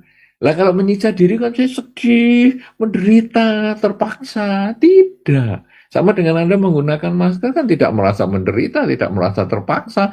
Anda happy aja melakukan itu. Sama saya juga menjadi biku juga sama. Nah, kenapa orang mengatakan saya menyiksa diri? Karena dia tidak jalankan. Atau dia sudah jalan, aduh aku nggak kuat kok kalau jadi biku. Aku baru jadi samanera 2 minggu aja saya menderita sekali. Kok Bante bisa sampai begitu lama? Ya karena kita kekuatannya nggak sama. Jadi kalau tadi Anda tanya kepada saya, kapan saya harus berhenti berjuang? Ya saya tidak tahu, karena itu kekuatan Anda sendiri. Sama dengan Anda bertanya, kapan ya Bante saya harus bisa melepas masker saya? Loh ya saya tidak tahu. Anda mau melepasnya di rumah, di wihara, di mana ya mana saya tahu. Kenapa? Karena latar belakang Anda pun seperti itu. Saya kan juga nggak tahu. Masing-masing orang yang tahu tentang dirinya sendiri. Nah, Bante kapan menyelesaikan atau Bante tidak menyiksa diri? Loh, saya tidak merasa menyiksa diri, jadi saya tidak perlu menyelesaikan kegiatan saya menjadi biku karena saya tidak merasa menyiksa diri. Kita masing-masing beda sudut pandangnya. Jadi tugas kita memang tidak lelah berjuang di dalam dhamma. Sampai kapan? Tidak lelahnya itu, tiap orang beda. Kan ada orang baru jalan 10 langkah aja sudah narik nafas. Lihat tangganya Idaka aja. Anda lihat beberapa orang naik tangga. Baru aduh. Lalu kita jalan santai. Tik, tik, tik, tik, tik. Aduh Nik, kamu kok kuat sekali tuh Nik. Wah iya loh, ya kita kan beda. Jadi terus orang itu tanya, nah kapan kamu berhenti? Loh ya untuk apa saya berhenti? Oh, saya kuat jalan sampai atas. Nah kemudian kita tanya sama dia, lah ngapain kamu berhenti? Ayo dong jalan. Aduh, nanti. Kamu jalan duluan aja. Tiap orang beda. Tapi perjuangan itu, ya katanya Pak Kasim tadi, kita butuh semoga. Itu kenapa? Karena tiap orang nggak sama. Ada orang yang menganggap, ini sudah perjuangan keras saya. Kerelaan, kemoralan, dan konsentrasi bahwa saya berlatih meditasi setahun sekali waktu Waisak itu sudah bagus banget daripada tidak. Oh ya sudah, tidak apa-apa. Itu haknya dia. Kita tidak bisa ngomong salah juga. Saya tidak melakukan itu, kamu melakukan itu juga bukan berarti salah, cuman saya tidak sesuai dengan yang kamu lakukan. Nah kita ada, wah saya latihan ini, kalau sebulan dalam Dhamma, menjelang Waisak, saya latihan meditasi, dan saya latihan juga Atasila. Oh ya bagus, itu saya nggak kuat, saya hanya waktu Waisak saja, meditasinya dan Atasila. Ya enggak apa-apa. Oh, kalau saya ya setiap bulan saya melakukan tanggal 1, tanggal 8, tanggal 15, tanggal 23 Uposatha itu saya selalu meditasi dan jalankan 8 sila. Wah, kalau saya nggak kuat. Oh ya, tiap orang beda-beda. Jadi kita jangan menggunakan ukuran orang untuk mengukur diri kita, juga kita jangan mengukur diri kita untuk mengukur orang lain. Karena kita jalannya masing-masing. Tapi berjuang itu pasti, sampai kapan? Sampai kita merasa nggak tahan. Pangeran Siddhartha waktu 6 tahun itu kan juga gitu, beliau berpuasa habis-habisan. Wah, temennya 5 kan merasa senang sekali. Wah, ini puasa yang hebat sekali nih. Kita harus jadi temennya dia nih. Supaya kalau dia mencapai kesucian, wow, kita menjadi pendukung yang pertama. Jadi 5 pertapa ini kan nemeni beliau. Berpuasa habis-habisan sampai pegang perut jadi kepegang punggungnya dan seterusnya itu. Tapi kan akhirnya beliau jatuh. Jadi waktu jalan bisa jatuh karena puasanya terlalu kuat dan menerima bubur dari Sujata. Nah, jadi buburnya dikonsumsi. Temennya mengatakan, wah ini perjuangannya sudah berhenti. Tinggal aja lah. Tinggal. Nah, jadi 5 pertapa ini meninggalkan Pangeran Siddhartha. Tapi Pangeran Siddhartha nggak pusing itu. Ya, Bodhisattva ini, ya sudah kalau memang 5 ini mau pergi, ya diarahkan. Saya perjuangannya seperti ini. Jadi bukan karena orang lain, saya harus berpuasa habis-habisan, sampai badan saya hancur, sampai saya mungkin tidak karu-karuan, karena orang lain. Bukan. Ya, saya sudah cukup. Ya sekarang saya mengkonsumsi susu ataupun mengkonsumsi bubur ini. Orang lain mau pergi, nggak menghargai perjuangan saya, itu urusan dia. Tapi saya akan buktikan bahwa saya mampu dengan perjuangan ini mencapai kebudaan. Nah, akhirnya beliau kan menggunakan jalan tengah. Ya, makan secukupnya, kemudian latihan meditasi, melatih kesadaran setiap saat, dan akhirnya beliau mencapai kesucian. Bukan karena orang lain, karena dirinya sendiri. Menjadi diri sendiri. Nah, kemudian Bodhisattva Siddhartha yang telah menjadi Buddha ini mencari 5 pertapa. Si 5 pertapa itu kan dari jauh, itu kan pertapa Gotama yang sudah makan itu kan, kita abaikan aja lah. Buddha Gotama tidak pusing dengan pandangan seperti itu, datangi aja. Datangi dan kelihatan bahwa wibawa Pangeran Siddhartha yang telah menjadi Buddha ini demikian luar biasa, maka kelima pertapa ini seolah-olah tanpa disuruh, tanpa terdorong untuk melayani.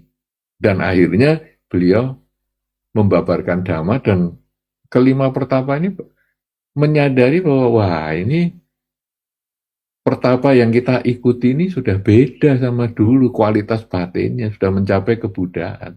Dan akhirnya kan menjadi muridnya. Nah, ini menjadi diri sendiri. Nah, jadi kita, orang lain kan perjalanannya beda-beda. Sama dengan naik tangga tadi, ada yang jalannya pelan, ada yang jalannya kencang, ada yang bisa harus berhenti 3 langkah, ada yang bisa langsung. Tiap orang beda. Demikian pula perjuangan kita beda. Makin lambat kita berjuang, makin jauh perjalanan hidup kita. Makin keras kita berjuang, makin pendek kehidupan kita bisa kita selesaikan. Mumpung kita jadi manusia, mumpung kita masih hidup, berjuanglah semaksimal mungkin. Sehingga kalau bisa ya kehidupan ini bisa diselesaikan atau beberapa kehidupan ke depan. Nggak bisa, ya bertekadlah lagi menjadi manusia yang punya kesempatan untuk praktek dhamma. Begitu, Iya, Bante. Bapak tadi, Novi. Bante. Ya. Terima kasih. Selanjutnya, Sukihoto Bante, saya Yorin yang dulu waktu ODM di bawah bimbingan Bante sambat ngantuan. Iya, ODM, iya pernah di Edaka ODM satu kali online. oh oke. Ya masih ngantuan Bante. Masih ngantuan, normal. Kurang tidur.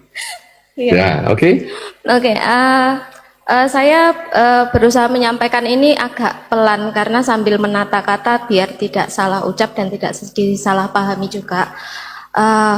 Saya ini sebagai mbak-mbak yang masih nyubi di belajar Dhamma karena baru 2 tahunan di wihara, masih banyak yang harus saya pelajari. Di sini juga rutin kebaktian, kemudian setiap ada kegiatan meditasi ikut, baca buku Dhamma juga, kemudian mendengarkan Dhamma di YouTube juga. Banyak yang saya lakukan termasuk yang mungkin di luar kegiatan yang bukan berkaitan secara langsung, di luar juga saya mengikuti kegiatan. Nah, di kegiatan luar itu justru apa yang saya pelajari ini akhirnya diuji Bante. Salah satunya adalah mungkin bertemu dengan orang yang tidak sepaham atau sependapat atau saya kurang sreg lah istilahnya. Mungkin dalam kegiatan itu saya merasa oh orang ini koordinasinya kurang atau ada hal yang saya itu dilibatkan dalam konflik yang sebenarnya bukan konflik saya, pertengkaran-pertengkaran yang saya merasa ini tidak perlu untuk saya ketahui, dan hal-hal yang saya lakukan di luar ini yang walaupun sebenarnya tujuannya adalah berbuat baik, tapi ketika saya mulai dilibatkan dalam konflik-konflik yang harusnya saya nggak terlibat, itu saya merasa capek sekali. Karena capeknya tuh gini, saya dulu di lingkungan yang lama itu terbiasa mendengar suara-suara yang negatif. Kalau ada orang bertengkar, saya juga harus, ini musuhku ya, kamu juga harus ikut musuhi ya, kamu harus ikut tidak suka ya, kan ada tipe orang seperti itu. Nah, ketika saya menghadapi situasi seperti itu lagi, yang saya rasakan bukan marah tapi lelah Bante, karena ya daripada saya buang-buang waktu untuk hal yang seperti ini kan tidak berguna juga, kan bisa saya habiskan untuk belajar Dhamma dan yang lain-lain, dan mungkin saya juga punya kok banyak kegiatan lain yang juga berbuat baik. Nah, saya bingungnya itu seperti ini, kalau saya menarik diri dari lingkungan yang kegiatan yang ini, yang di luar ini, karena saya merasa ini terlalu melelahkan dan membuang-buang waktu, apakah itu sudah tepat? Di sisi lain saya merasa jangan-jangan ini karena kebencian, karena saya tidak suka dihadapkan situasi seperti ini dan ketamakan, karena saya berharap semuanya tuh baik-baik aja, lancar-lancar saja, atau jangan-jangan karena saya sombong, sok iye, merasa wah aku harusnya belajar Dhamma aja lah, gini, orang lain kayak gini, padahal kalau dibilang sombong juga yang saya rasakan tuh lebih ke saya tuh capek loh ngadepi kayak gini tuh, seperti itu Bante. Jadi yang mau disampaikan, yang mau ditanya, atau saya cukup menanggapi tanyakan aja? Gini, apakah pilihan saya kalau saya menarik diri dari kegiatan yang orang-orangnya membuat saya lelah itu lebih cocok karena memang itu yang saya rasakan, atau Ya harusnya kalau kamu belajar dhamma ya harusnya dipraktekkan sekalian ya, ngadepin orang yang bikin capek ya harusnya mbok terabas saya buat ini apa melatih yang kamu pelajari seperti itu Bante. Mana yang lebih tepat? Baik. Ya, jadi belajar dhamma itu tidak ada umurnya ya. Jadi Anda bisa mengatakan, wah 2 tahun itu sebentar, tidak ada. Karena mungkin di 2 tahun ini, kehidupan ini Anda 2 tahun belajar dhamma. Tetapi kita kan tidak tahu di kehidupan-kehidupan sebelumnya. Karena itu senioritas di dalam dhamma itu bukan karena berapa lama Anda sudah kenal dhamma. Wah, kalau Anda kenal dhamma misalnya baru 2 tahun, sedangkan mungkin di teman-teman Anda di wihara yang sekarang ada pun ada yang jauh lebih lama dari Anda, bisa 20 tahun dan sebagainya, lalu dia menjadi lebih senior. Tidak. Senioritas di dalam dhamma itu adalah seberapa banyak orang melaksanakan dhamma. Jadi kalau orang itu semakin baik, sebetulnya itu adalah semakin senior. Jadi bukan karena lamanya, tapi karena manfaatnya dhamma untuk dia apa? Ketamaan, kebencian, kegelapan batinnya menjadi lenyap. Nah, itu dia menjadi senior. Bukan umur. Karena itu Anda tidak perlu menganggap bahwa, ya saya baru belajar 2 tahun. Tidak perlu punya pandangan itu. Karena yang penting Anda harus berjuang dalam dhamma itu. Nah, kemudian sangat bagus ya, Anda mendapatkan informasi dari banyak hal selain ikut puja bakti, meditasi, ya, buku-buku, kemudian nonton YouTube, ikut diskusi-diskusi, ikut ODM juga, ya, walaupun ngantuk misalnya yang tadi disampaikan, ya, enggak apa-apa, itu normal aja, orang ngantuk tuh enggak salah kok. Semua orang bisa ngantuk, kalau enggak ngantuk malah penyakit, karena enggak bisa tidur, ya. Nah, tapi kebanyakan tidur juga penyakit juga sih. Nah, kemudian kalau sekarang di luar, di dalam pergaulan Anda merasa dhamma diuji. Kata diuji itu bagus. Karena diuji itu, berarti Anda mau lulus atau mau nggak lulus, kan ujian. Kalau Anda lulus, berarti Anda meningkat. Kalau nggak lulus, ya berarti Anda punya kesempatan belajar ulang. Kan seperti itu. Jadi, Anda menggunakan istilah diuji dhamma Anda. Saya cocok itu. Walaupun sebetulnya diuji itu berarti ada si penguji, kan diuji adalah kalimat pasif. Berarti ada tokoh yang menguji. Ya, tapi dalam dhamma sebetulnya tidak ada tokoh yang menguji, tapi oke lah, saya sepakat dengan istilah Anda. Jadi sebetulnya mungkin lebih istilahnya di dalam kehidupan sehari-hari pemahaman dhamma Anda teruji. Jadi apakah teruji untuk bisa sungguhan nih, saya ngadepi semua ini bisa beres nih, atau capek sekali nih, apalagi ini bukan urusan saya, kenapa saya begini. Kita di dalam dhamma sebetulnya kita kan tadi belajar 3 hal tadi ya, kerelaan, kemoralan, dan konsentrasi. Karena kita menyadari ketamaan, kebencian, kegelapan batin itu milik semua makhluk. Bukan cuma manusia saja, semua makhluk. Jadi ketika kita sudah mengerti semua makhluk itu problemnya adalah ketamaan, kebencian, kegelapan batin, dan kita sekarang menyadari adanya kerelaan, kemoralan, dan konsentrasi, maka sebetulnya menghadapi lingkungan kita itu, kita harusnya tahu sumbernya. Anda tadi sudah sedikit menyinggung. Jadi ketika kita, aku kok jadi dianggap harus jadi ngegeng sama dia ya. Dia musuhan sama si A, kemudian aku juga harus ngegeng. Kita tahu, oh itu kebencian. Saya mau ditanamkan kebencian, padahal saya mengembangkan kerelaan. Nah, kalau gitu, Anda bisa, kalau orangnya mau diajak ngomong, orang itu diajari ada nasihat. Sudahlah, abaikan aja lah.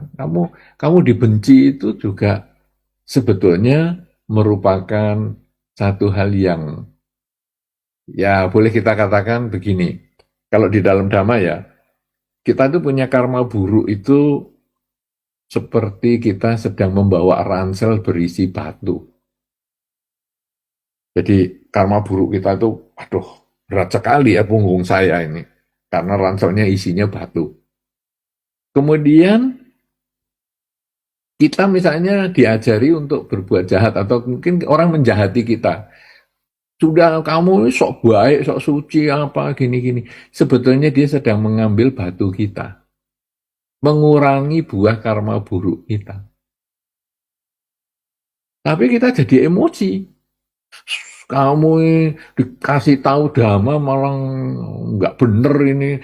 Kita berarti mengambil batunya dia untuk dimasukkan sini. Jadi akhirnya kita ini saling bertukar batu, bertukar beban, dan kita tidak berkurang.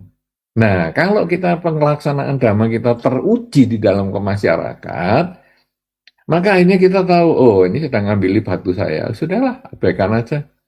Nah, kita kemudian memberikan nasihat. Memberikan nasihat itu sebetulnya kita membuat karma baik. Mengumpulkan uang saku. Jadi misalnya, ini ya, kita sudahlah. Kamu dimaki kayak gitu, ya.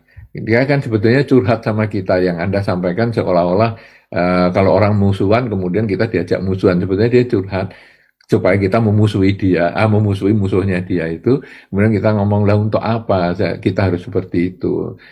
Biar yang jahat, ya karena apa? Karena dia belum memahami apa maksudnya kita. Orang jahat itu sebetulnya karena dia tidak memahami maksud kita. Ya kalau sekarang kita bisa jelaskan ya bagus, kalau nggak bisa ya tunggu waktunya. Itu seandainya dia bisa diajak ngomong. Tapi kalau sampai nggak bisa diajak ngomong, kamu nggak tahu dasar kamu ini sok-sokan gini, ya kita diem aja dulu, kita terima dulu sampai dia selesai. Nah sudah selesai, kemudian oke lah, memang sikapmu ya begitu, bisa dimaklumi sih. Tapi apa ya kita tidak capek sih seperti itu. Jadi kita memberikan nasihat, masukan itu tidak harus menentang orangnya. Anda capek itu karena Anda berusaha menentang. Jadi aku nggak suka digitukan, Anda menentang. Nah, tadi Anda sampaikan ada kebencian, karena Anda benci dengan, kenapa sih saya mesti dilibatkan? Dan Anda ingin zona nyaman. Jadi zona nyaman yang, kalau aku nggak dilibatkan, kan aku nggak ngurus, berarti aku bisa happy. Anda nggak ngurus pun, Anda bisa berurusan dengan pikiran Anda, karena pikiran Anda itu selalu akan bertemu dengan yang tidak disuka dan berpisah dengan yang disuka.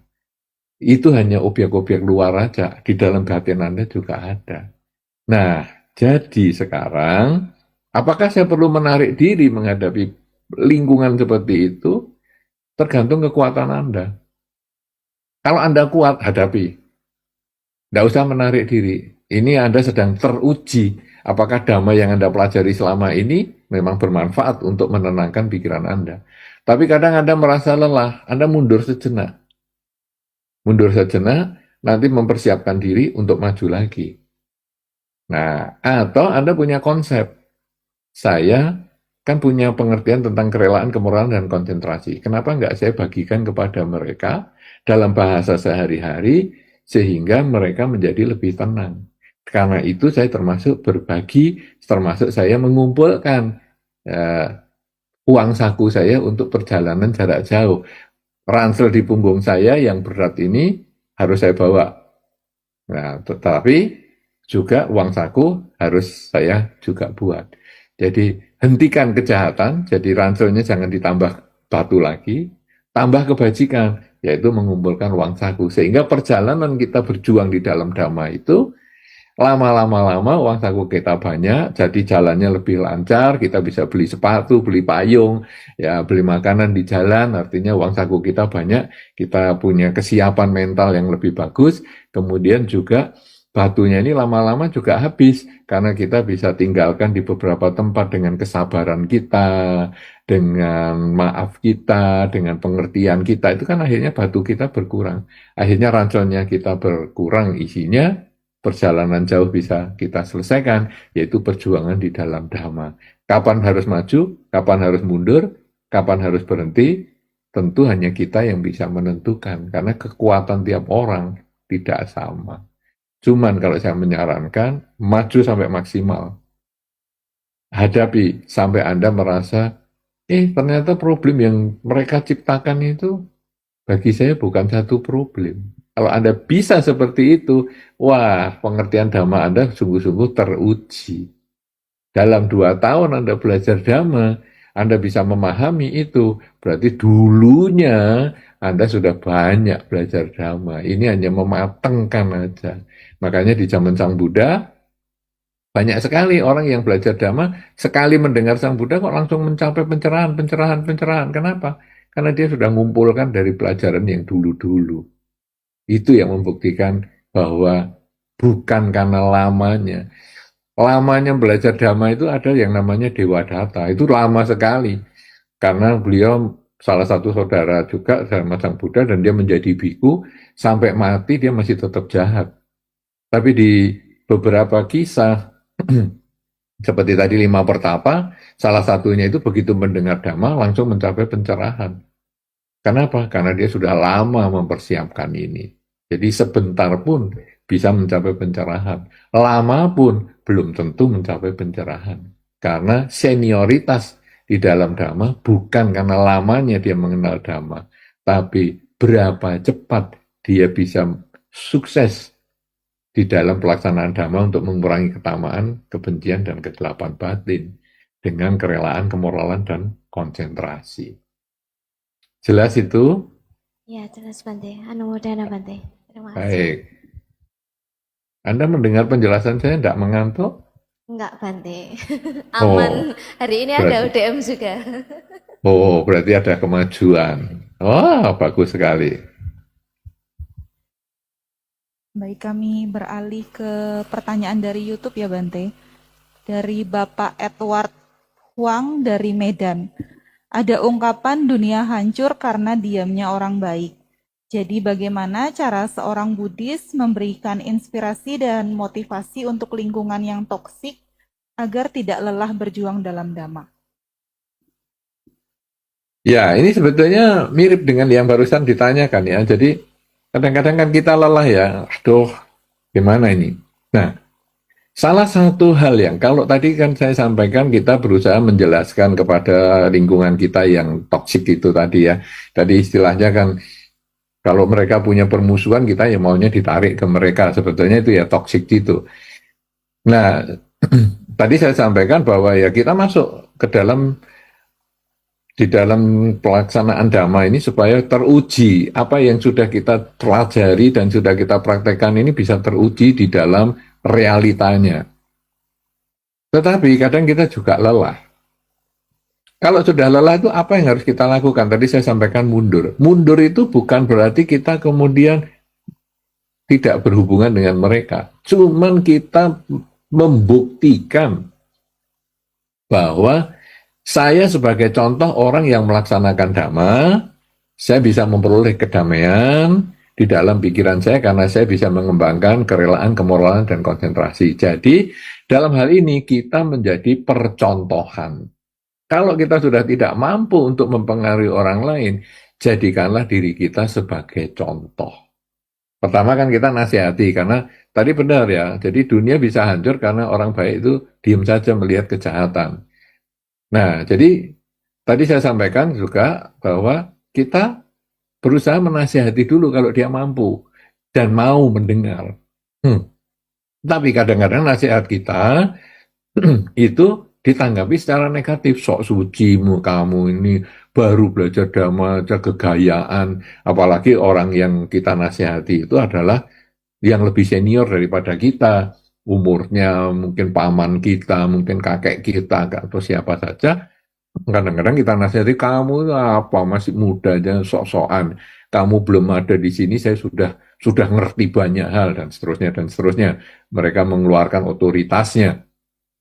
Nah, kita kemudian, waduh, saya tidak bisa nasihati. Oke, kalau saya tidak bisa nasihati, bisa nggak saya cari orang lain yang bisa didengar nasihatnya sama dia? Jadi, di dalam dunia ini kita ada orang yang biasanya kita turuti. Kalau umat Buddha salah satunya misalnya Sang Buddha itu yang kita turuti, sehingga kita bisa ngambil beberapa khotbah Sang Buddha yang misalnya, coba dengarkan tuh, ada kan dulu riwayat Sang Buddha yang begini-begini. Nah, itu termasuk orang yang bisa kita turuti. Nah, demikian pula orang lain. Kalau kita tidak punya otoritas untuk memberikan penjelasan kepada orang lain, carilah orang yang punya otoritas. Misalnya, ada orang yang pemarah. Kemudian kita nasihati dia, dia malah marah. Tambah marah karena kita dianggap sosokan. Oke. Kalau gitu gimana?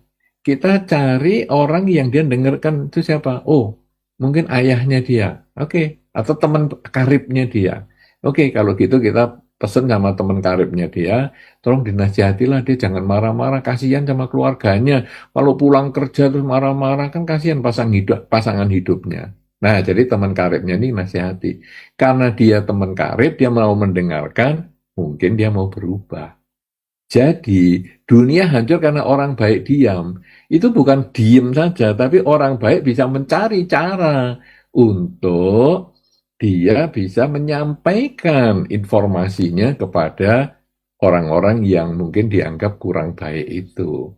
Ini adalah cara yang kedua. Ya, cara pertama nasihati sendiri, cara kedua mencari significant others atau orang yang dianggap layak oleh orang tersebut, oleh yang bersangkutan untuk didengar nasihatnya.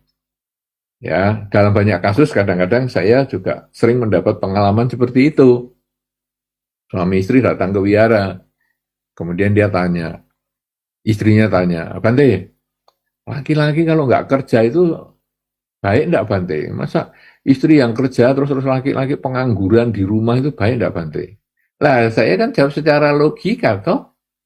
Ya tentu suami kan punya tanggung jawab juga ya, perlu bekerja nanti supaya bisa membahagiakan istri walaupun mungkin penghasilannya nggak sebesar istri, tapi kan kalau bisa mungkin hanya memberikan makanan kecil lah kepada istri, mungkin itu juga sudah cukup menghargai.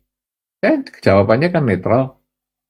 Istrinya langsung mengatakan, dengerin tuh, kata-kata Bante tuh, dengerin.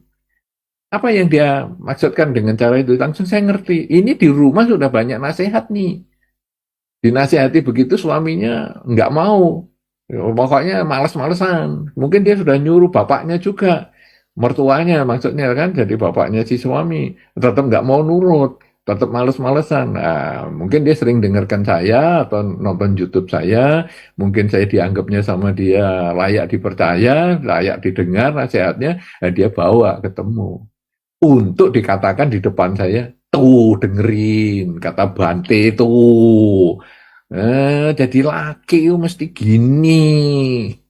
Artinya apa? Dia menggunakan saya untuk menasihati. Kenapa? Karena dia sudah nggak mampu. Jadi bukan karena dia orang baik yang diam, tidak. Dia orang baik yang sedang mencari cara untuk menasihati. Anda tentu juga pernah mendengar seperti itu. Anda mungkin juga pernah mengalami seperti itu. Jadi teman Anda tanya dan akhirnya teman Anda mengatakan, tuh dengerin tuh. Kalau orang lain ngomong ya gitu itu. Itu Anda berarti Anda dianggap orang yang punya otoritas untuk menjelaskan kepada si orang yang bersangkutan tersebut.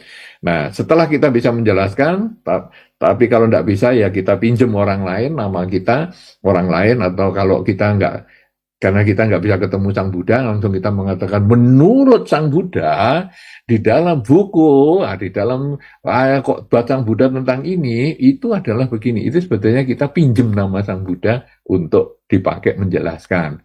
Kemudian yang ketiga adalah kita menjadikan diri kita sebagai contoh. Jadi kita tidak bisa nasihati, tapi jadikanlah kita contoh. Jadi kita contoh yang baik karena melakukan kerelaan, kemoralan, dan konsentrasi. Sehingga orang melihat, loh, kok kamu sekarang jadi baik loh. Dulu ingat saya tuh kamu tuh pemarah loh. Sekarang kok kamu jadi sabar nih gimana? Saya ini pemarah masih emosi ya saya sama orang-orang gitu. Jengkel sekali saya. Masa orang ngomongnya seenaknya, kelakuannya seenaknya, kamu kok sekarang bisa sabar? Nah, kita sudah menjadi contoh. Baru kita menjadi orang yang layak bagi dia untuk didengar. Tadi pertama kita nggak layak. Ya, kamu cah anak kecil aja ngomong macem-macem. Jadi kita pinjam orang. Tapi pinjam orang kok nggak ketemu juga. Yang cocok, ya sudah. Kita sendiri, pokoknya saya jalani yang terbaik. Sehingga orang akhirnya, kamu kok bisa sabar dari mana? Ya, karena kan saya mengembangkan kerelaan, kemoralan, dan konsentrasi. Apa itu? Nah, dia dijelasin pelan-pelan. Dan akhirnya dia bisa terima. Nah, jadi dengan lingkungan yang toksik pun juga begitu. Kalaupun kita tidak bisa nasihati, ya kita minimal jangan jadi orang yang toksik juga. Jadi kita diem. Mereka ngomong kan kita tidak bisa. Kalau kita bisa ninggalkan lingkungan itu ngobrol mereka, ngerti nggak kamu bahwa si A itu gini. Kita kalau bisa ninggalkan itu bagus. Tapi kalau nggak bisa, gimana? Menurut pandangmu? Kadang-kadang kita ya tadi seperti dikatakan tuh capek. Karena kita dengerin, ya sudahlah saya di sini tanggung daripada saya pulang ya. Dengerin, oh si A gini-gini. Kadang-kadang kita ditanya, gimana pendapatmu itu? Kalau si A, aduh, sudah tidak dengerin, ditanya pendapat. Dasar ini orang yang jebak juga. Terus kita paling jawabnya ya netral. Ya tiap orang beda-beda lah. Mungkin pandangan kita yang terlalu berharap sama dia, jadi kita menganggap dia itu jahat. Sudahlah kalau kita sebetulnya jawabannya adalah berdasarkan kerelaan, kemoralan, dan konsentrasi tadi. Dengan tidak dengarkan apapun, tapi kita bisa nasihati. Nah, jadi akhirnya kita jangan menambah toksiknya. Biasanya karena ego kita, ketamaan, kebencian, dan kegelapan batin, kita nambahin toksik. Ini coba Anda perhatikan baik-baik di pergaulan Anda. Kadang kita nggak nyadari. Kamu tahu nggak si A itu jahat? Kamu baru tahu jahatnya segitu. Saya tak lebih tahu, saya itu teman kecilnya dia. Wah, dia itu loh, kita malah jadi lebih toksik daripada ya orang. Orang itu hanya ngomong, dia itu penipu ya. Kamu kenal dia itu baru berapa lama? Dia penipu gitu. Saya ini teman kecilnya dia. Wah, dia orangnya bukan cuma penipu. Dan juga bukan cuma dia, adiknya, kakaknya, bapak, mamanya. Aduh, dia itu resep keluarga penipuan itu. Loh, kita malah nambahi toksiknya. Itu apa artinya? Bahwa kita tersesat di lingkungan yang toksik. Memang berarti kita salah pergaulan. Jadi ibaratnya kertas untuk membungkus sampah ya kertasnya jadi bau. Kita salah pergaulan. Tapi kalau kertas ini untuk membungkus dupa kan jadi baunya wangi. Wah, saya belum kuat nih ngurusi yang toksik, saya harus mundur. Tapi kalau kita sudah kuat, kita diam aja. Gimana menurut pendapatmu? Sudahlah, itu kan karena kita berharap terlalu banyak. Nah, kita mulai bisa nasihati. Kalau nggak bisa nasihati, ya sudah, saya nggak mau mikiri orang-orang kayak gitu. Ya kita diem. Jangan menambah toksiknya itu. Ya, nah, itu sikap-sikap kita menghadapi lingkungan kita yang toksik. Jadi boleh diem, boleh cari orang lain, atau kita menjadi percontohan, menjadi orang yang tidak toksik. Saya kira demikian jawabannya dari tempat yang jauh ya. Edward Doang ini orang Medan ini setahu saya. Jadi cukup jauh dan ini berarti acara ini diikuti sampai ke Medan. Luar biasa. Baik, satu pertanyaan terakhir ya Bante. Kami Oke. persilahkan.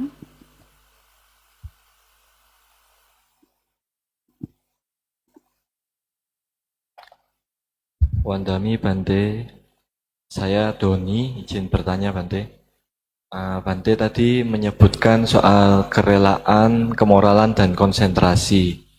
Nah, ketika banyak di masyarakat itu ketika kita berjuang dalam dhamma ini, dalam konsentrasi misalnya bermeditasi seperti itu, beberapa kita temui itu ada orang itu yang memang misalnya ikut retreat meditasi itu baik sekali gitu Bante.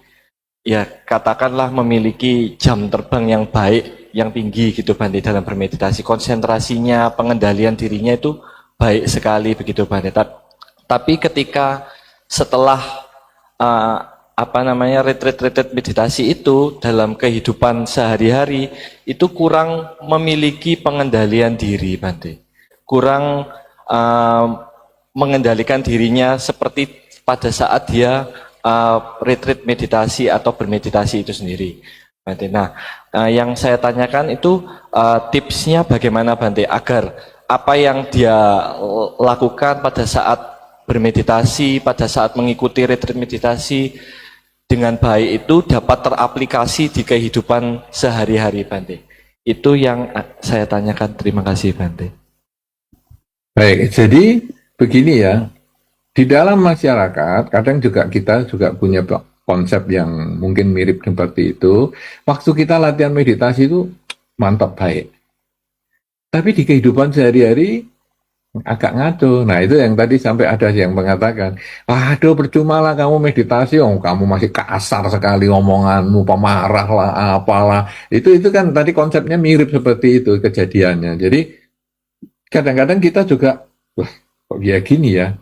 Nah nomor satu sebetulnya ya kita harus menyadari bahwa kalau kita si pelaku ya, kalau kita si pelaku, yang kita meditasi hasilnya baik, konsentrasinya tinggi, tapi masih di kehidupan sehari-hari kita merasa masih banyak kekurangan, itu kita butuh waktu untuk berubah. Karena tadi saya sudah sampaikan, ketamaan, kebencian, kegelapan batin kita ini sudah terbawa dari ribuan tahun yang lalu mungkin, sedangkan kerelaan, kemoralan, dan konsentrasi itu mungkin baru berapa lama lah kita belajarnya. Jadi kita berusaha menerima kenyataan, berdamai dengan diri sendiri, bahwa saya ini memang masih dalam proses belajar.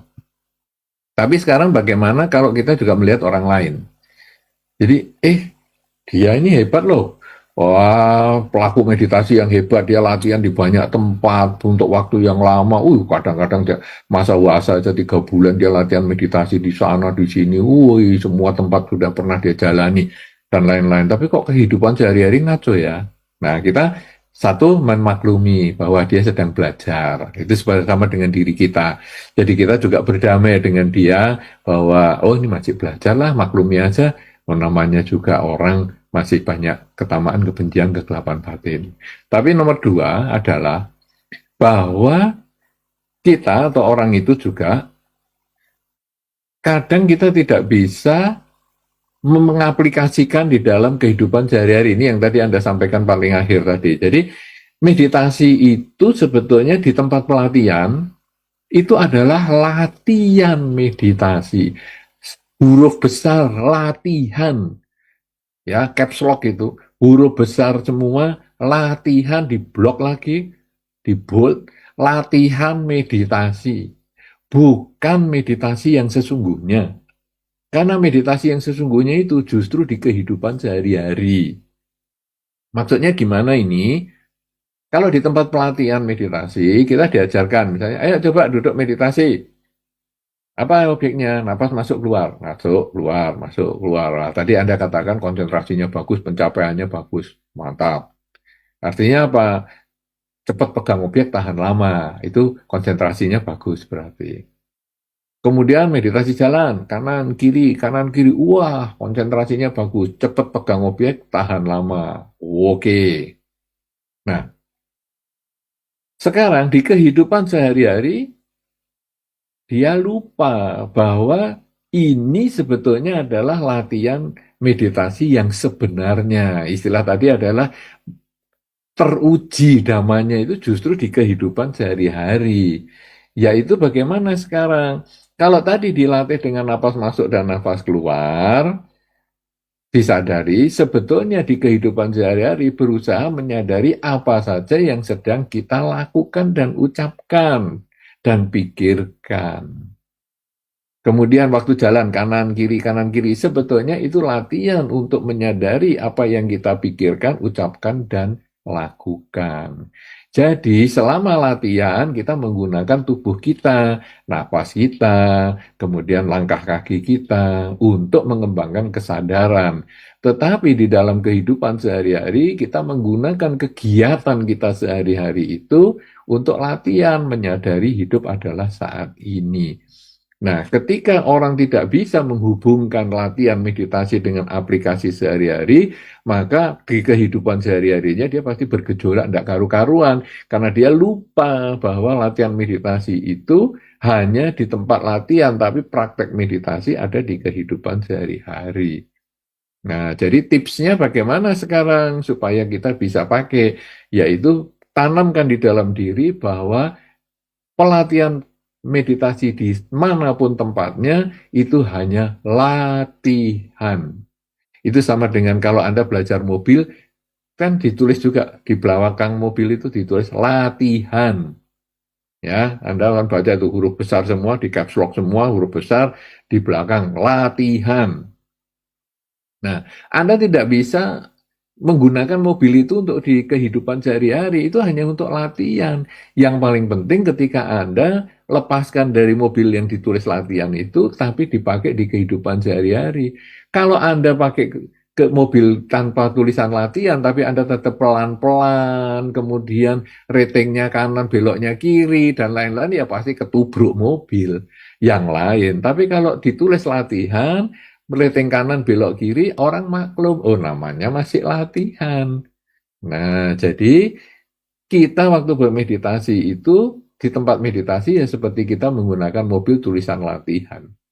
Tapi ketika di kehidupan sehari-hari kita sudah menggunakan, mengaplikasikan kemampuan nyetir kita itu untuk nyetir mobil dari jalan tanjakan, jalan tol, jalan turunan, jalan macet dan sebagainya, kita sudah memahami prinsip-prinsip dasar di dalam nyetir kendaraan. Demikian pula ketika kita pelatihan meditasi, kita belajar mengendalikan pikiran, ucapan, dan perbuatan. Begitu kita ngerti prinsip-prinsipnya, kita gunakan di kehidupan sehari-hari agar mencapai kebahagiaan di dalam kehidupan sehari-hari, baik untuk diri sendiri maupun lingkungan. Karena itu, jangan lelah untuk berjuang di dalam Dhamma, karena berjuang di dalam Dhamma minimal kita memperbaiki diri kita sendiri, pikiran, ucapan, dan perbuatan. Dan ketika kita bisa memperbaiki diri kita, pikiran, ucapan, dan perbuatan, kita bisa juga berbagi kepada lingkungan, bahkan bisa juga menjadi contoh kepada lingkungan untuk mereka sama-sama berjuang di dalam Dhamma, berjuang dengan memperbaiki pola pikir, ucapan, dan perbuatannya. Semoga diskusi kita dalam kesempatan ini memberikan manfaat, menambah semangat kita untuk selalu berjuang di dalam Dhamma, karena hanya di kehidupan ini kita sebagai manusia yang pasti sudah terlahir sebagai manusia, ya sudah mengenal Dhamma, sudah mengerti tentang kerelaan, kemoralan, dan konsentrasi. Jangan nunggu kelahiran-kelahiran berikut yang belum tentu sebagai manusia.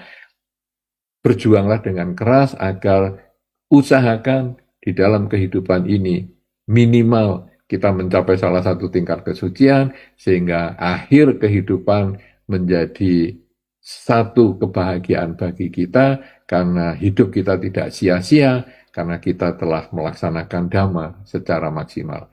Terus berjuang di dalam Dhamma, jangan pernah putus asa, karena hidup Anda adalah tergantung pada perjuangan Anda masing-masing.